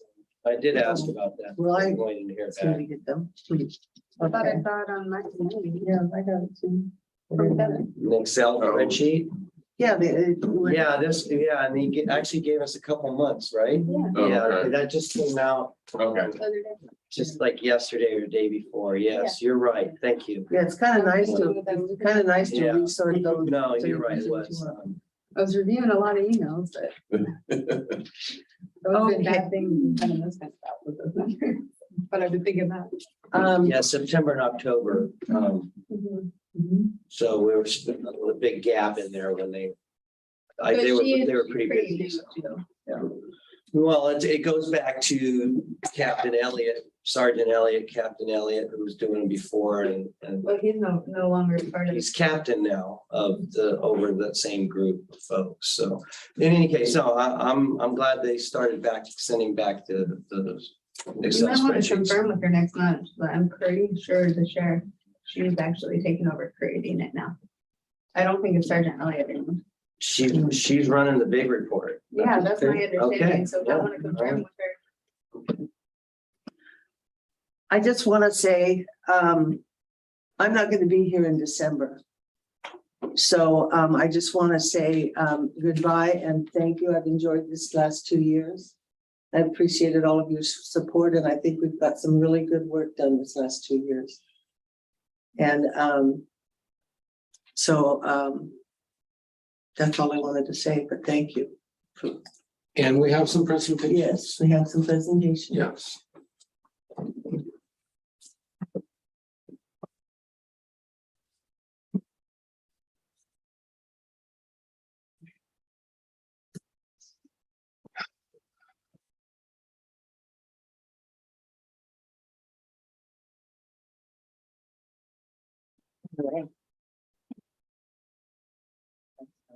He lives in here, so you'll have to keep that. But isn't that very nice? There's Like she's been on Zoom this whole time. one of our outgoing counselors. The other one. You show it to the camera, nice thing. Well, that's why that's when I heard that she was on there and I'm like, Oh, this is not. it could go on the YouTube stream.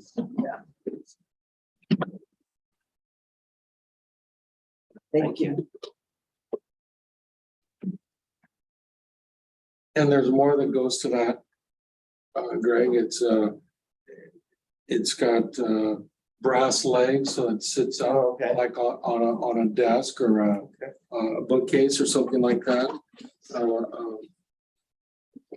You know, it's been really nice, the commitment you've made to the activities team. You've done a really nice job. Thank you. And you know, brought a lot of interesting stuff and interesting questions to the council.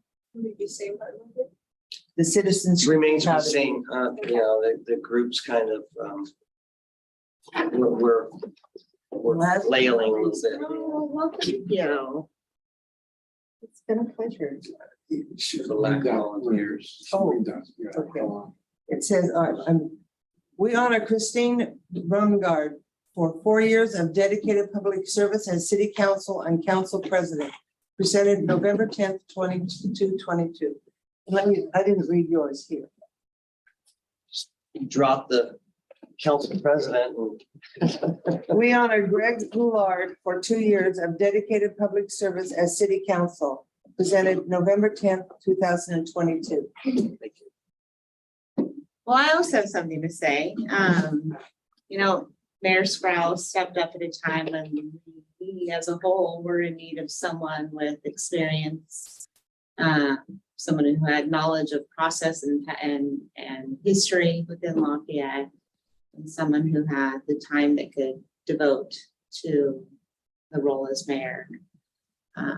Not only did she step up, she did so in the same capacity that she had been serving for the whole decade prior. In really taking the time and devoting what was necessary to get some things done that I don't think would otherwise happened. That includes the creation of our city app to improve communication, be able to push notifications out to our citizens. She met with our state legislatures to secure the grant funding for our reservoir that we just moved forward with. And negotiated with the county on purchasing this land that we otherwise would have just sat there or gone to auctions or someone else.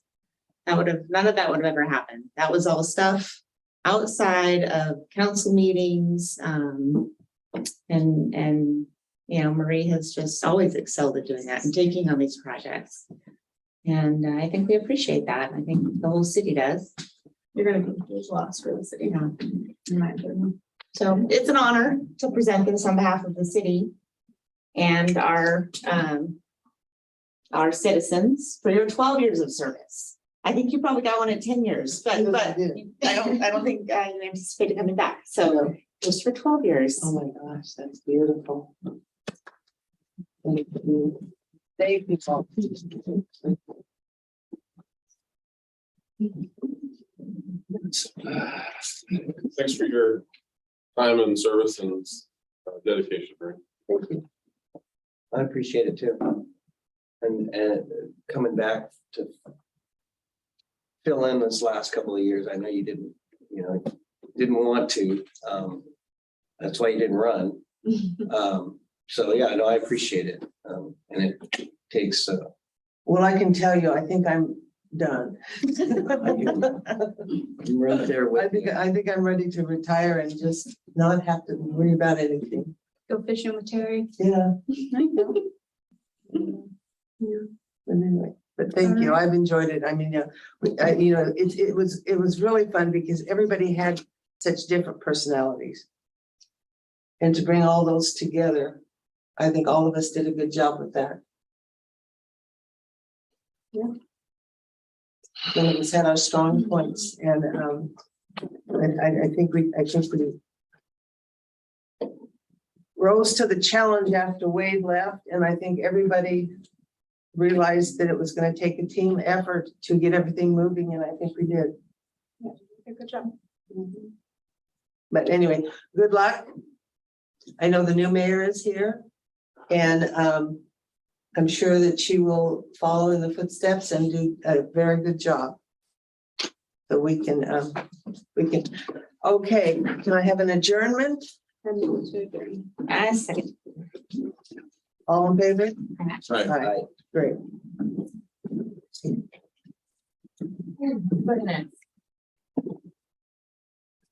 Right, were you talking about can we transfer a Lincoln's property over here? yeah, the just below Commons Park and the two other properties here. During the business meeting, regarding